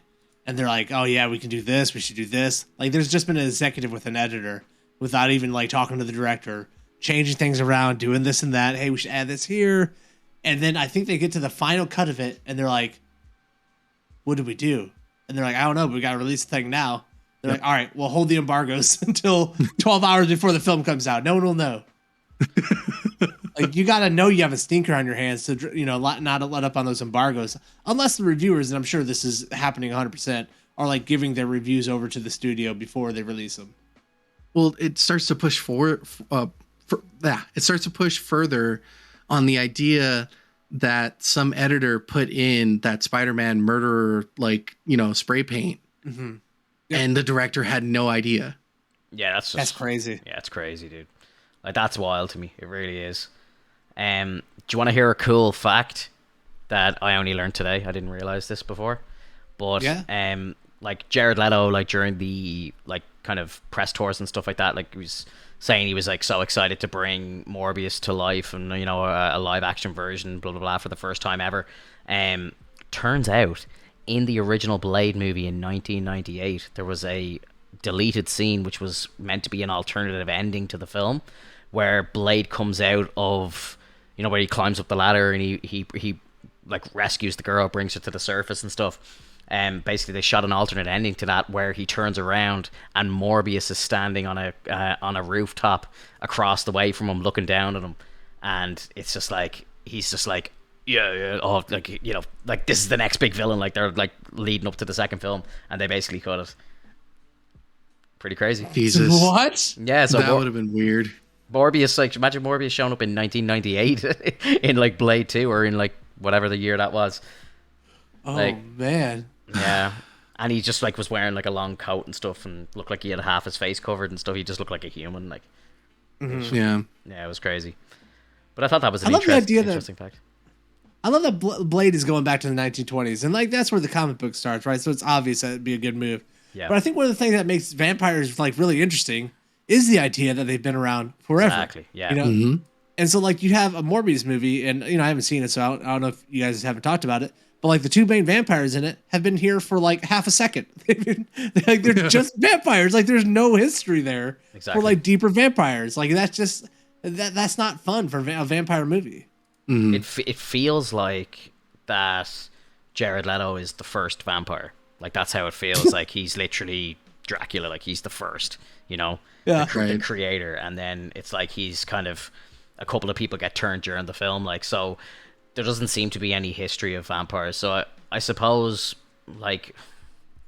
I'm trying to think like what they could do if they were to do a sequel to this film. Like, you know, do you do a sequel where Morbius is trying to, you know, be the good, clean vampire, and then, you know, Dracula shows up or something like that, and it's like there's been a vampire around for 1,000 years, and then it's like he has to fight Dracula or something like that.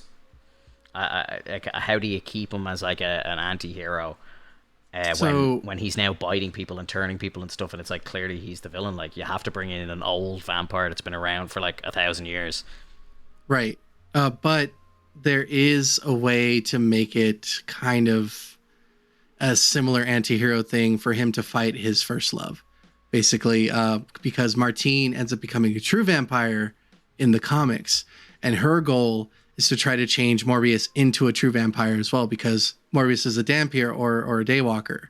You know, he's a living vampire. He's not a true vampire, and she wants to make him into a true vampire. And she literally is a true vampire at the end of near the end of the movie, because you see her eyes are red and she died. You know, she's gone, and she drank his blood, which is like the natural way that you become a vampire. Yeah. So die with vampire blood in your system. Yeah. Yeah, so like, and she probably had all her blood sucked out because of, you know, what happened.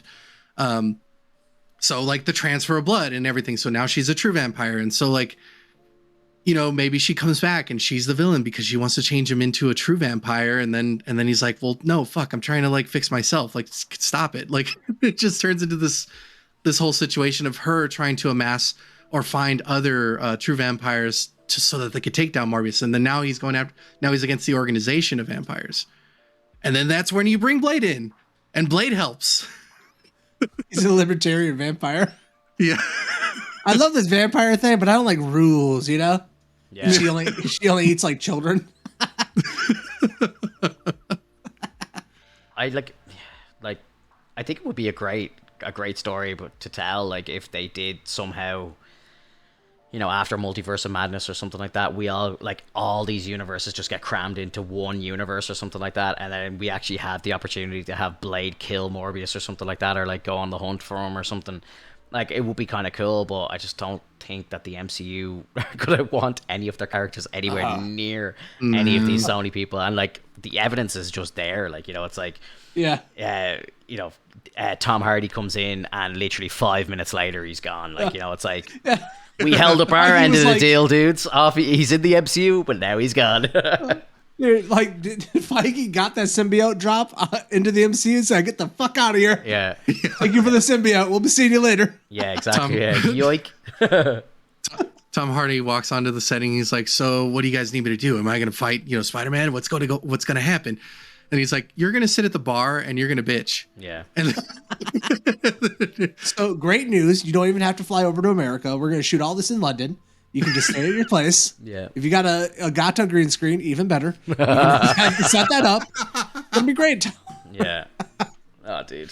It's crazy. But like, there was rumors that there was like an alternate scene where like Venom shows up at the big fight at the Statue of Liberty and ends up saving Toby's life by, you know, like the symbiote like joining with Toby again. I think that would have been pretty cool, but I just think that they didn't want it anywhere near it. Like, you know, they obviously shot something, but it just didn't work. Can you imagine? Andrew Garfield's character gets knocked out and he's fallen, and like Tom Hardy's Venom just comes in and catches him like he's Gwen. Yeah. Oh my god, it'd be so good. And he'd be like, "Whoa, an alien!" Yeah. Oh, that's how you're supposed to do it. Okay. Yeah. Oh my because then that probably would have freaked out Tom Holland's Spider-Man as well. He's like, "Don't put your eggs in me." Yeah, for sure. Guys, just to jump into a bit of other news as well, because we're actually close to the 2-hour mark already. Only on those two topics, which is crazy. Bit of Star Wars news during the week. They decided to move Obi-Wan forward to the 27th of May, and they're launching 2 episodes, like a double bill kind of intro to the season. So we're gonna get like a 2-hour Obi-Wan Kenobi movie basically on Friday the 27th of May. Very excited. Then it goes back to a Wednesday release date, so we're actually getting the third episode 5 days later. So we're gonna have half of the season in 5 days. What do we think? Wow. Is that a good thing or a bad thing? That seems a bit rushed, but at the same time, it's kind of nice because I do remember Hoffman saying that, just give us all the episodes. We'll watch them all. We'll binge. We'll take it in. But at the same time, like having those 2 episodes means that it's less content, for each podcast, because as we move forward, we get less and less content. So Star Wars Celebration is on that weekend as well. Mm-hmm. So imagine being like a massive Star Wars nut and you're at Celebration. You can't watch the episodes. First 2 are out. You only get the chance to watch them when you come home after the weekend after thing. It's probably going to get all spoiled for you. Oh, can you imagine finding a bar that's willing to put it up though, and you can watch it with a bunch of Star Wars nerds? That would be That'd sweet. be fun, right? Yeah, that you just see a bunch of lightsabers flicking around. If I was going, I'd like try and bring like my TV with me or something, and I'd be like, we're just gonna, everyone get into my room. We'll watch it together live, Yeah. Yeah. But yeah, like So it's basically a 2-hour movie basically. It's like episode 3.5 is what I'm calling it. That's what I'm labeling it as. This is basically. I got a couple of thoughts. Yeah. Like Miss Marvel comes out the week after Kenobi, right? Like, and it's on a Wednesday release. So I think 1 of 2 things is happening. First off, it kind of sucks that they're pushing this thing off the Wednesday release because that was like the anniversary of A New Hope launching, which was like the cool part why they put it there. Like we're going back to Kenobi, A New Hope. So what I think is happening is 1 or 2 things. Either one, the first episode is really slow and it doesn't have like a big hook in it. And they know that Kenobi has to hit. Yeah. Like the first day, Kenobi has to blow the internet open. Like they got to have this thing trending all over the place for all the right reasons. Fact. So that could be a reason why they're dropping double episodes. Mm-hmm. So like the first episode kind of sucks, and they know they need to put out, or it's kind of slow, not sucks. So they got to put 2 episodes out at the same time. Or, and this is what I really think is going on. I think we get our Darth Vader reveal in episode 2. I think Darth Vader's there. I think it's a huge moment, and everyone's going to go nuts about it. And Kevin Feige did not, and people at Disney didn't want the Darth Vader moment going up right against Captain or Miss Marvel because Miss Marvel is going to get buried. It's going to get buried on social media if it releases on the same day that we see Darth Vader and Kenobi fight each other, or at like the flashback to the Clone Wars, like whatever it is. It's a huge moment, so they wanted to package them together on that Friday to give Miss Marvel a bit of breathing room.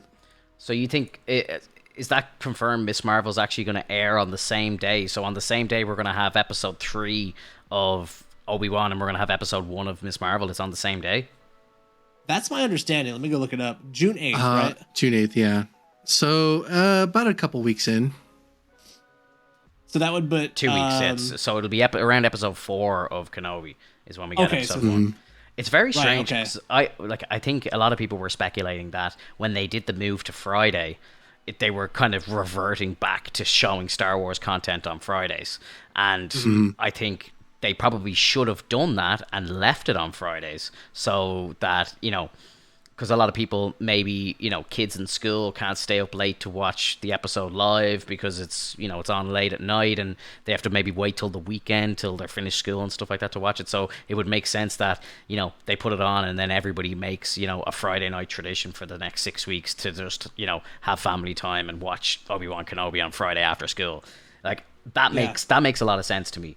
But the fact that they are doing a double bill, and then bringing it back to the Wednesday, where it's going to inevitably clash with Marvel a couple of weeks later, the way I thought it was going to go is that, they would move it to Friday, and then we would have the Marvel content on Wednesday and Star Wars content on Friday, like it was when they first kind of brought Marvel into Marvel and Star Wars together and started putting it all out on Disney Plus. Remember when I think Bad Batch first came out, it was like Bad Batch was on the Fridays, and then they moved the Marvel stuff to Wednesdays.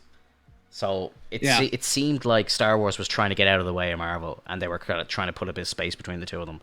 But now it's just, in 2 weeks after we see this episode, it's just reverting all the way back to the way it was before. And we're going to have, and I believe, and maybe I'm wrong, but for the first time we're going to have 2 new episodes of a show or two separate shows and two separate franchises launching on the same day. Yeah, I believe so. Mm-hmm. I don't know how that works. Like, I don't know how Marvel want this. Like, Yeah, I don't know. Like I mean, obviously from their data, they see that Wednesday is their best day on Disney Plus. Like they're looking at the numbers, and they know that they got their most active users on a Wednesday. So that's got to be the coveted spot. And I'm sure they're all fighting behind the scenes for that Wednesday day. Like, Kathleen Kennedy is probably fighting with Feige in the, executive boardrooms. Like, hey, this is our day. And they're going back and forth on it. yeah. But yeah, I mean, I remember us talking or the idea for Disney was to try to have something new releasing almost every day of the week, right? Like, it's like some Marvel, then a Star Wars show, then a Nat Geo show, then like a Pixar animation. Like they were trying to have Disney Plus to be an everyday content type of deal. Yeah. So now they've gone all the way from like a 7-day release window down to we are only releasing stuff on one day. Like we want Wednesdays and that's it, baby. Yeah. Well, it's like when you see the weekly like new episode of something, when you watch things on Fox 11 or wherever you had your Fox channel, and it was prime time. So you had like Simpsons and then like a new episode of, whatever it is that they were showcasing for that week. And, they had a lineup, and but I can see how this is very messed up because it all releases at midnight. So it's not, it's like you have to choose one or the other to start with. And Yeah. what if you wait till midnight, you watch the episode, it takes an hour to watch like the first episode of Obi. You want to watch the second episode. It's 2:00 already. Imagine if Miss Marvel was on that same day, it would have been wiped out. Yeah, true. And so like, it's really weird that they don't that they have a release day, but they don't have a release schedule. They should really schedule it to a certain time frame so that people have time to watch the first one and then time to watch the second one without feeling like they need to pick one or the other. Yeah. Like I think Disney should be aiming to have something releasing, like just say they want to do it every Wednesday, fine. Have something release every Wednesday, but don't have content cross each other. Like no one in their right mind is gonna watch Miss Marvel before watching Obi-Wan Kenobi. Like, everyone's going to watch Obi if they're watching it live, you know what I mean? Like, I know a lot of the creators on YouTube and stuff, they do watch parties and stuff like that. Like, people are going to stay up, it's like 3 a.m. or something on like the East Coast when these episodes go up. Like, you're not going to watch an hour or potentially 2 hours of Kenobi and then be like, okay, yeah, let's watch another 45 minutes of Miss Marvel. Like, people are just going to push Miss Marvel into the next day. Like, so I just, why not just release that on a Thursday or a Friday, or do, like, just move them out a bit so that they actually have breathing room on their app. Like, it seems crazy to me that they're going to release multiple content from different franchises on the same day. It's just bizarre to me. Very, very, very strange move. I really think it's just like Feige not wanting to get the Wednesday release. Like, he's just, he's looking down the line. He's like, we're not going to move Marvel off of Wednesdays. Whatever happens, even if Miss Marvel doesn't show up in big numbers, at least we get to keep this Wednesday release for our shows because we know how good it is. How good? Right, and you stand your ground. How good was Mandalorian? Like, I know you didn't watch it, Alex, when it was live, but Mandalorian used to be on Fridays, and it used to be the best fucking time of the year, man. I loved it. I'd finish work on a Friday, me and my lady would like get some food like delivered to the house, and like Friday night we'd sit in and watch like Mandalorian, like brand new episode on Friday night. Like, Star Wars should be trying to get back into the Friday slot. Like, it's the best time for them. And they have an opportunity to do it, but they're doing it for 1 week and then they're going back to Wednesdays. It's just so weird. So weird. I also think that it might be something that Disney might be worried about Miss Marvel's numbers. This seems like the least intriguing show that's been released on Disney Plus, because she's just a teenage girl, right? And what's the audience for that? It's like a CW show. So they might be trying to hide the numbers behind Obi-Wan. They're like, oh, Miss Marvel's not doing huge numbers because Kenobi's releasing. Like, obviously, he's not going to do great up against Kenobi. Yeah. I like so it. I could totally see that happening too. Yeah, that makes sense. And then, like, if the show is a massive success, it's going to do good anyway, so they don't have anything to worry about. And then if it is a bit of a flop, they're just like, oh, well, the numbers weren't there because everyone was watching Obi-Wan instead. Yeah, that makes a lot of sense. I'd say that's probably what their plan is, have a bit of a kind of safety net there just in case it does flop, because they don't want another bad, like, Disney show from Marvel, like, you know, like Falcon and the Winter Soldier, Yeah. did not go down great, and a lot of people didn't like Loki, and a lot of people didn't like WandaVision. Like, so, you know, Moon Knight. And what's really weird, like, to go back to Moon Knight for a second, is nobody is really talking about Moon Knight. You know, I'm not seeing anything happening with Moon Knight, you know, on social media. Like, you know the way, like, when something pops off on the internet, the next morning you wake up, everything in your timeline is like all articles about Moon Knight or potential spoilers or whatever. Like, you know, if you had, like, usually you'd be so afraid, like, same like it was with, like, Game of Thrones, for example. You'd be terrified. You would be terrified to go on the internet and watch. Look, I had to, like, turn my phone off because I was like, I can't have any spoilers. Like, whereas with this, nobody's talking about Moon Knight. It's actually crazy. It's really, really strange. And I think a bit of that might have to do with, like, what you say. There's no, like, connective tissue. There's no, like, big moments for the MCU that are going to show up in this show. But I remember having that feeling of, like, I don't want this spoiled while watching Loki, because it felt like at any moment something big could drop. And even with WandaVision, I was like, at any moment, like, a big spoiler could drop with WandaVision, because there's so much cool stuff going on in this. And I think Disney's, like, they've painted themselves in the corner a little bit. Yeah. Where, you know, it's like, there's nothing exciting to talk about, so we're not going to really get trending here. No, I don't think we've ever seen anything like WandaVision, just for kind of hype and, you know, everybody talk, like the whole Mephisto thing, like that had the that had the internet going nuts, wild. Like, the internet went insane, and that was like, the show wasn't even that good, but the hype around it, everything around it. Like, I wish we were kind of making more content as that show was live. I know we started, the very first episode of our podcast was us reviewing the entire season. It was as WandaVision ended, we were like, we just missed the WandaVision kind of boat. But I would have loved for us to be making videos on the whole hype up and, you know, all the speculation and everything like that. And we haven't had anything like that in the MCU or on Disney or anywhere since then. Like, so it'd be interesting to see, hopefully, that they can bring out something like that that's going to unite the fan base like they did with WandaVision. But for some reason, and I don't understand this at all, and I think it is due to the connective tissue, but this show, just no one's talking about it, and it's so fucking strange. Like, it's so strange. I don't get it at all. Don't understand it at all. I mean, but sometimes no news is good news, right? Not in content creation, no. You definitely want people talking about your show. Yeah, that's true. It also might be this release thing too, like releasing on a Wednesday, you know, who's on social media like that, blowing stuff up. Maybe, you know, we're on Friday releases, people were more amped up to see this stuff like you were talking about. And I think the biggest problem that Disney has, and I will die in this hill, these 3 a.m. releases are fucking terrible, bro. They are terrible. They need to, like, what pick a European country like France or something, England, I don't know, something more towards the east. Like, whatever 5 o'clock is for them, release it then.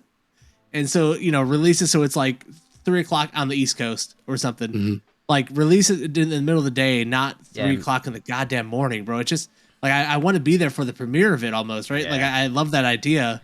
That's why, you know, new shows dropping is great, because, like, oh, something new on Netflix, let's go watch it. And then, like, people are already spoiling things throughout the day. You know, I wake up at 8 o'clock in the morning, whatever. You know, I load it my Twitter. It's like the first thing, and someone's like, "Oh, here's a spoiler for new Moon Knight." Yeah, like, what? Stop! So it's so annoying. It really is. And then, like, all the clips and snippets that we see on YouTube, which, like, I thank goodness I didn't watch any of them, because they literally tell you about things that are happening in other episodes, which is ridiculous. Yeah, for sure. We haven't even seen it yet. Give us a chance. Like, if you're going to showcase something, especially like with the first episode, just give us a little snippet of the first episode. That's fine. I don't care. You're about to show it. That's fine. But when you're, like, going further into the story and I have to wait weeks for it to come out, that's such a pain in the ass. It really is. Speaking of leaks, did you see or hear about the Obi-Wan Kenobi leak with Vader? I heard about it, but I didn't click on any videos because I was like, ooh. I watched it. You can't help yourself, man. I had to. You're an addict, bro. You have a problem. I had to. I do. It's my fix. Like, but the scene that was in it was actually rumored a long time ago to actually happen. So that's why a lot of people are saying that actually this is real. But yeah, I'm excited. It's made me excited for the show. I won't I'm talk pumped about for it. I'm Star not going to talk Wars. about it. I'm not going to talk about Yeah, it. please don't. No, I want to go into Kenobi fresh, man. Yeah. I really want that show to like surprise me and have it be enjoyable, and I know it's not going to be possible. A You little. know what wasn't surprising though? What's that? Halo. God, Sorry, yeah, we didn't even talk about Halo. Halo was surprising, and I'll tell you why. Because just when you think they couldn't get any dumber, it just gets dumber. I'm like, they It hit the got bottom of the so Halo dumb. barrel. It's got to go back up. It's fine. We're gonna be all right. It is so bad, bro. Like, who the fuck? Who signed off on any of this? It has That helmet's- nothing to do with the games. That helmet's staying off. That the rest of the but series. now even Like, all that's the it. even all the other Spartans are taking their helmets off as well. So it's not just the chief. Oh. Like, you know, I thought maybe like, oh, the chief's like around this girl that he saved, and he's like feeling humanized or something like that. So maybe that's why he's taking the helmet off. But like watching that second episode, I just thought to myself, that helmet's probably a little heavy, and like he has to carry it around, and he's carrying this big briefcase around, and I'm like, it's like it'd be more. It's more of an inconvenience for him to carry it. He may as well just put it on. Like, do you know what I mean? It's just Yeah. yeah. Like Yeah. it's taking up so much space for him to carry it around. That why isn't he just wearing it? Like it was so fucking stupid. It So also stupid. protects your head. Of course. So And like, Even better, it's like we're all pissed off that he takes his helmet off in the first episode. Like, how ridiculous is it that Chief is taking his helmet off in the first episode of something like this? And they're like, we're not going to stop there, because guess what we're going to do next? Have him take off his entire fucking suit of armor. Yeah. He just takes off his entire suit of armor. So now he's just walking around in a black jumpsuit or whatever, like a little like tracksuit. Yeah. I'm like, what? Like, Master Chief is defined by his armor. Yeah. That's him. He is the armor. Yeah. What are we watching, man? Like, when these people are like, oh yeah, we didn't really watch the games, we more so talked to them about characters. Who'd you talk to? Yeah. Who'd you talk to? I know. Because this feels like fucking so dumb, nothing. dude. And then why he Nothing like took the suit off as well made me laugh. Like your man's just like, you know, here, take that off there. We just redid the floors or something. Like Oh my god. It's so bad. yeah, it was crazy. And then Cortana's an actual clone of a person. Like, she's an actual living person. She's not like an AI inside of a computer. Like, it's so fucking dumb. I'm legitimately done with the show. I don't care about episode 3. I'm not gonna pay attention to it. I don't even want them to get my view count. Like, it's just so bad, bro. Yeah, like I was trying to, and again, this is like one of my problems. Like I try to give stuff the benefit of the doubt, and I really, really, really try to enjoy stuff. And this is exactly what I was like when I was watching Morbius. I was like, okay, I'm just gonna like turn my brain off. It's not a Marvel movie. I'm turning my brain off. Let's just see what unfolds. And I felt when I saw the Chief take off the helmet again, and then I see the other Spartans taking off their helmets, I'm like, okay, I'm going to stop now. I said, I'm going to turn it all off. I said, Halo, the games do not exist to me right now. Let's just see what they're trying to do, right? And I enjoyed a couple of bits of it. Like, I kind of liked the relationship between him, like, and the guy with no arm, or like, you know, Yeah. I don't know what his name is. I kind of like their relationship, and, you know, the little kid giving them the stamp and stuff like that, like, and you know, we learn that he has no emotions and stuff, but you could see he's like obviously starting to get them and stuff. I was like, this could go somewhere, but I'm like, again, I think I'm just trying too hard to give it the benefit of the doubt. Like it's fucking shit. Like, but it's tough. It's so sickening how much I hear in the show, just constantly them just like wanting to, like, we need Master Chief back. We need him back. Yeah. He's the best guy we got. This is the only, like, dude, you have other Spartans. Like, I get it. Master Chief is legendary. Well, like come on. Like, give some introspective to like the actual UNNC. Like, give us something more. Like, I don't, like, if Master Chief is dealing with his own demons, like, handle your stuff. Why do you need Master Chief back right now? Yep. You got so much of other shit going on. You got the Covenant that's like they're doing some shady shit with like some other woman that's there, and it's just like, but I don't know what the hell's going on. It's mind-boggling. It's mediocre. Like, apart from it being a terrible Halo show, it's just mediocre sci-fi. It's just It's just There's nothing that is that intriguing about it that stands out in the sci-fi genre. one of the shows we were watching, Finta, I forget the name of it now, is that one that was on Apple TV. Foundation. And yes. Yeah. And I remember in the first episode when that whole like whip is like breaking down this like sci-fi city, that was like a mesmerizing thing to watch. And like we are not getting those moments from this show. It's a mediocre sci-fi show. And I think watching it, they wanted to make a Mass Effect show and they couldn't get the rights to it or something. Yeah. Because everything they're doing in this, like the soundtrack for this, the entire opening of this episode felt like Mass Effect music. They talk about Shepard in the last one. The elites look like the Krogans from the Mass Effect universe. Like it doesn't feel like Halo. It doesn't feel like there's no granular Halo here. It's just like Master Chief and the Spartans have their armor on. That's if you didn't have that, you wouldn't know it's Halo. And even then, Master Chief's not unique. He's like super emotional. He's just like the rest of them. Yeah, it just doesn't feel right. Like Master Chief is legendary because of his abilities, but also for the fact that he's very straightforward, very stoic, and very monotone. Yeah. And they threw that all out the window. And I get it. You want to it's a TV show. You need to add some drama. Let other people who actually have the ability to show emotion do that over Master Chief. Master Chief needs to be that character that is confident. Mm-hmm. Yeah. He's a confident hero. And this is why Cortana was introduced in the game, because Cortana is the person that Master Chief plays off of and makes him look so much more serious and so much more stoic, while she's the one doing the stuff behind the scenes. Now, they had the girl in this who they wanted to introduce, and that's why they didn't have Cortana in the first 2 episodes, right? So now he's going back. He's left this girl he rescued. He left her on the planet so he can go grab Cortana, and she can be the person he plays off of. And it's like, it's just, we didn't even need that storyline. We didn't even need to really start off on this planet learning about this girl, because she's like, if she ends up meaning anything to this story, it's so dumb. Yeah. She like has no connection to it at all unless they shoehorn it in. Yeah. Oh, I hate this show. It's just. Are you gonna watch episode 3? No. I'm not. Like, I don't want them to get my analytics, bro. I'm like, I want you to I have no interest. There's nothing that's hooked me about the show.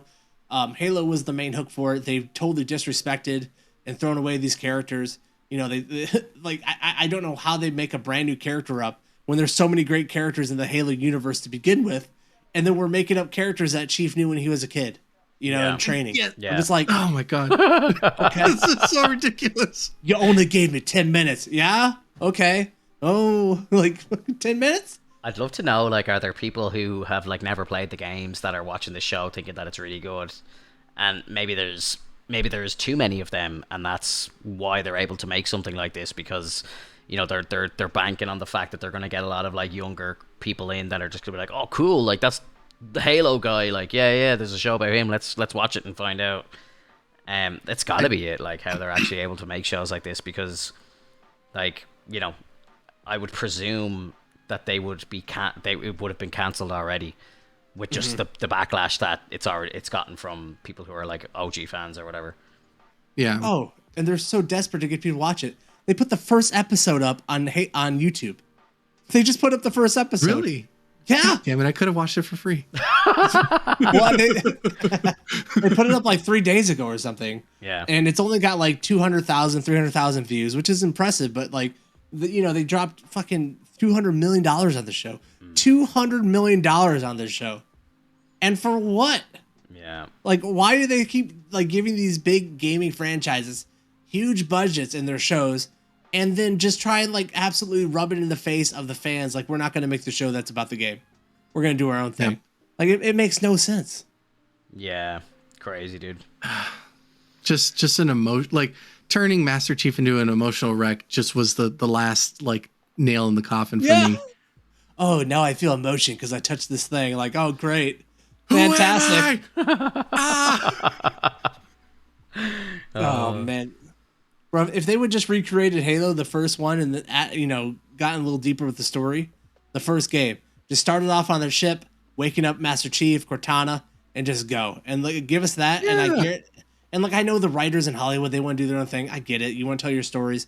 But like, don't sign up for these shows then. Yeah. If you want to tell your own stories. Tell original drama, yeah. Yes, an original.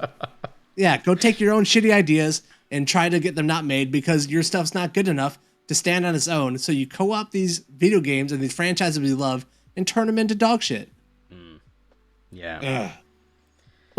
Like it's so easy. All they have to do is type in synonym for Halo and be like, okay, we're gonna call our show Nimbus. Yeah. And run it off and be slightly similar, but it's its own original show, so that way it doesn't shit on the franchise. Yeah. And I guarantee you we're not even gonna see a Halo ring until the last episode, which in the game it's like it's fucking called Halo. We're on the Halo ring within like 15 minutes of playing the game. Yeah. Like this, we're not even on a Halo yet. We don't even know this. Like they haven't even introduced the idea of rings. Like, it's so dumb.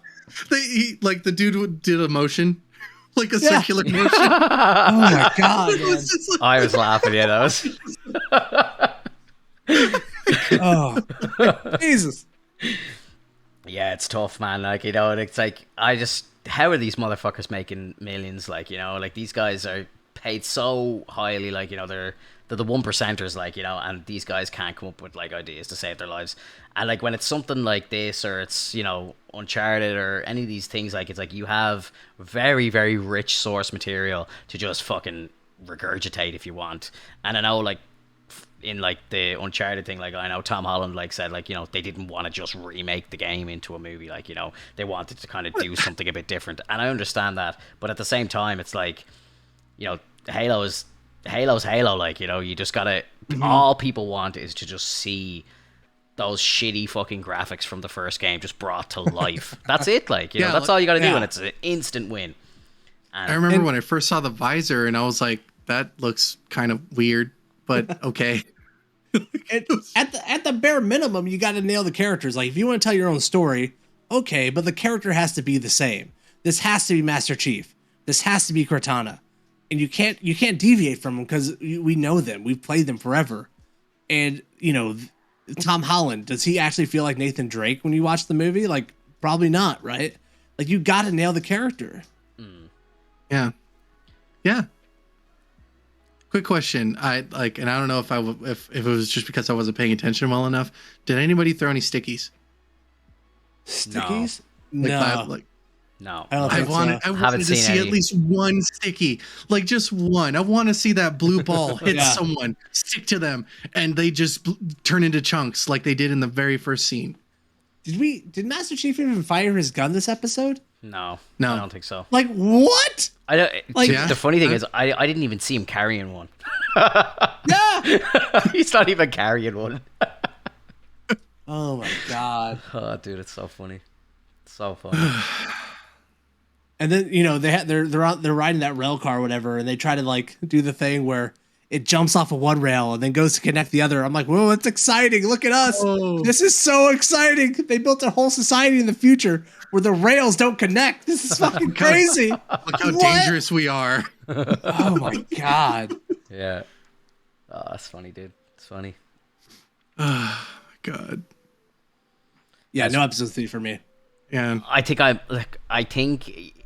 like my girlfriend watched the first episode. She watched the first episode and she was like, "You are watching this on your own." Like, she's like, "I'm out," like straight away after episode 1. So I was like, I'll watch episode 2, watch it by myself. And I'm just thinking, like, I might just throw on episode 3 when it comes out. Like, one of the days I'm in work, I'll just throw it on my lunch break or something like that, just for something to do. Like, and I'll see how it goes, and I'll let you know. But Well, I'm dude, not holding my breath. I'll keep watching with you, man. Like they already charged me for the month, so did they? I'm in. Okay. I have to be in. You're in for another 4 episodes. Yeah. Oh, that's funny, dude. That's funny. To be honest, like, I understand, Hoffman, if you want to back out, but at the same time, I'm loving how much we don't like this. Like, it feels great that we all agree. Yeah. Like, But, like, you know, I haven't like tried to even watch anybody else's. I might do that tomorrow, maybe. Actually, I might watch another breakdown of episode 1 or something like that and see what other people think. You know, usually I love watching creators break stuff down, but, like, you know, I feel like there's nobody breaking this down. Like, you know, I'm surprised. And obviously there's, like, you know, we put up a video on our YouTube channel about episode 1. We put it up a week late, but we still put it up an episode about episode 1, and no one's watching it. So, like, you know, I don't think, and like, I'm not seeing any Halo like videos popping up in my recommended or anything like that, or seeing anything about it on social media or anything. So, like, it's nowhere to be seen. So I just don't think zero breakdown videos. Yeah, there's just, I don't even think there's a point, like, for us to even really focus on it. Like, again, I love this conversation that we're having, just laughing about it, is fantastic. But like, you know, there's no criticism here. Like, there's no like point in actually focusing on this content. Like, you know, I think if we all just want to have a laugh, great. You know, sorry, Halo. I love having a laugh with you guys for sure. So I'm gonna keep watching. We'll put a countdown clock on. Like, all right, 5 minutes, go. Like, Yeah, we cannot take this conversation past 5 minutes. yeah, for sure. I think. Oh man, when you guys talked about it last week, and I hadn't watched it yet. When you were talking about the whole like, we're shooting at the Covenant, and they're not taking any damage until the Spartans get here. Yeah. And I was like, it can't be that bad, right? And like, nope, nobody died until the Spartans showed up. Yeah. And I'm thinking like, oh yeah, like maybe, you know, the Spartans' rifles have to have like special armor-piercing caliber bullets and shit, and you know that would make sense. But then, like as you said last week, Hoffman, like he just picks up the same chain gun that the humans were shooting at him, and the second he picks it up, Master Chief, it just works. He has better ping. The hit range is really nice. Yeah. He's actually continuously shooting them and taking the shield off and then killing them rather than just taking the shield off. Oh, dude. One of my favorite short clips was somebody showing that scene in the first one where Master Chief does like the full jump over the elite and like it's basically doing a flip over him with his gun, right? And he's like 10 feet in the air, 20 feet in the air, whatever it is. And then they put a clip from the Halo games where Master Chief can't even jump over a short wall. Like he can't even get up like, 3 feet. He's like, nope. Oh man. Zavin trolling in the chat. How dare you, sir? Yeah. This show is really starting to feel like a red versus blue, but like in real life, because it's getting crazy for no reason. That's hilarious. Yeah, like I'm kind of like I'm interested to see kind of where it goes, just how kind of ridiculous does it get? Because like, did I not see a trailer where like you see Cortana and she looks like the original Cortana? Like, is that just going to be a projection that he sees, but it's actually a real clone? Is what the show is doing basically? I'm guessing so. Yeah. Oh my god. Yeah, I don't know what they're doing with that, man. Like, it just how is she a person in an eggshell? Like, what? The Spartans were a first step. Cortana is the upgrade. Fuck off. I know. Yeah. I love it. Yeah, everyone's like, this is the next evolution of humanity. And then no one in that room like bats an eye like she's a crazy scientist. They're like, oh, okay. Yeah. Oh, we welcome agree. to become AI. No problem. Great point. Like, what?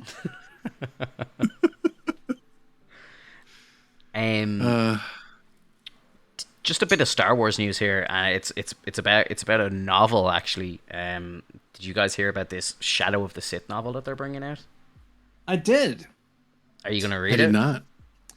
I'll read it. Yeah, I'm a reader. I like anything Star Wars related to read, especially because it's involving Luke and Lando. You know, like I'm down with that idea that we get a little bit more context of them.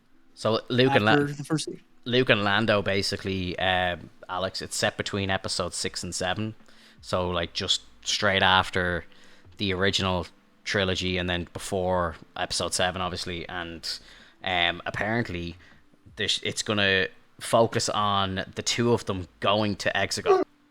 So it's like, you know, a lot of people are thinking, how are they doing this? Like, why are they doing this? Like, how? So you're telling me Luke knew about Exegol the whole time and didn't even mention it to Rey or anybody else? It seems kind of a shaky story to tell. You know, but then I suppose in episode 9, it did seem like Lando did know about Exegol or something about it, like, you know, so...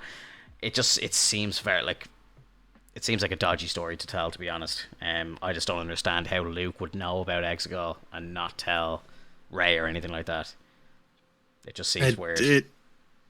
I think they're just trying to see if they could save face and add a little extra lore to something that they already know is like all convoluted and messed up right now. So yeah, like I'm interested to see how they try to fix it, or how they try to make things a little more interesting, but if it's like very convoluted, I don't know if it's going to fit well.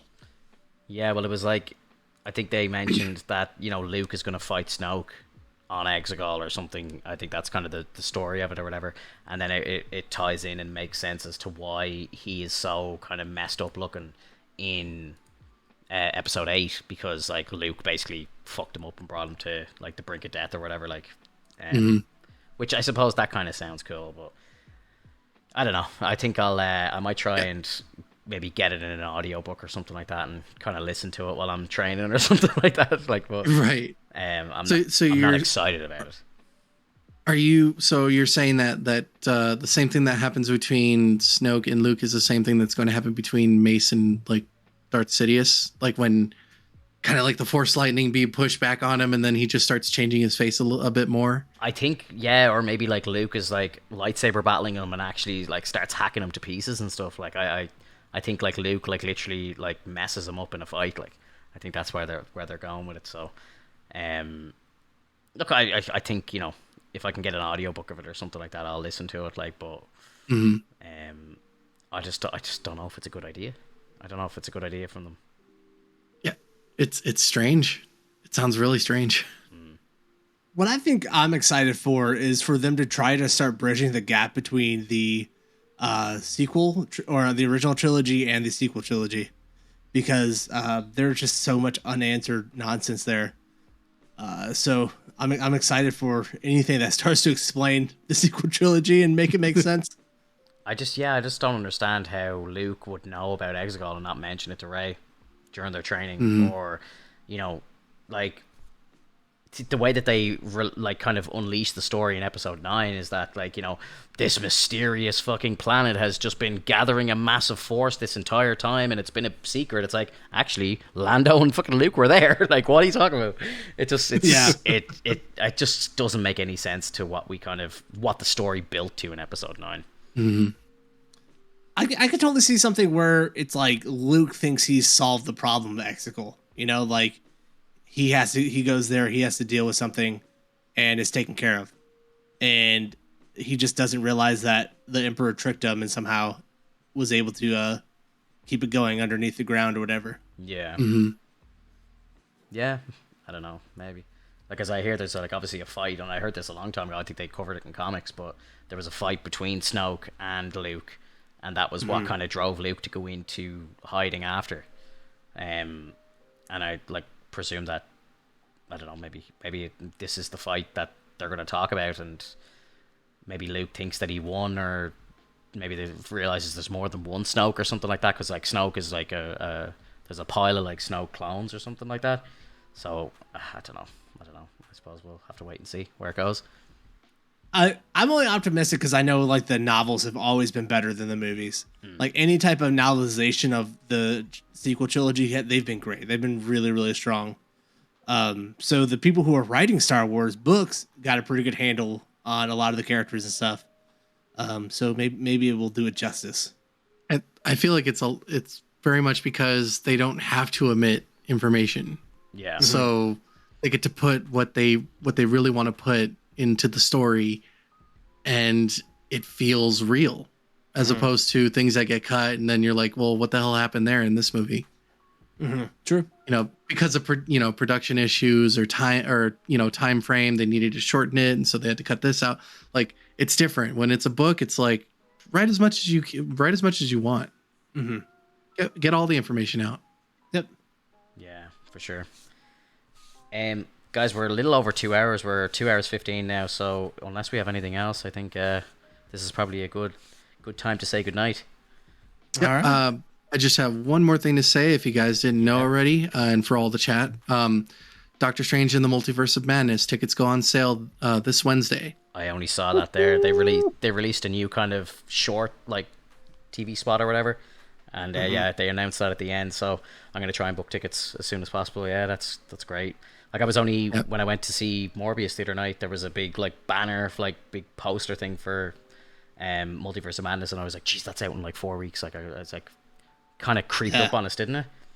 Like, it's crazy. Yeah. Like, you know, 4 more episodes of the podcast, and we'll be reviewing potentially the best MCU movie ever. Like, it's exciting. Yeah. It's exciting. I'm pumped. I love the little teaser, man. They show us new looks at Wanda. That was great. Her fight with Wong, great. Didn't reveal too much. I love hearing Strange actually talk to her about joining. You know, like, hey, I need an Avenger. Yeah. There's just something cool about that when they're like, they accept that the Avengers are like a little higher up on a level. Like, hey, I need an Avenger. You know, I don't need just anybody. Yeah, absolutely. Absolutely. Really looking forward to it. Guys, next week on the podcast, we're obviously going to have episode 2 of Moon Knight. We're going to have episode 3 of Halo. we're going to have Hoffman's review of Morbius, hopefully. And yeah, we'll be kind of getting hyped for Kenobi as well, I'm sure. Where the hell is the Thor trailer? Thor's out in like 4 months' time, and we haven't seen a clip from the movie. Nothing. It's gonna be at the end of Multiverse of Madness. Oh, maybe, yeah, maybe. Loki appears or something, and then it's like boom, connection into Thor. Yeah, that makes sense. Yeah, that actually wouldn't surprise me. You just see a post. You just see a post-credit scene of like Thor, and he's just flexing one arm. Are you ready?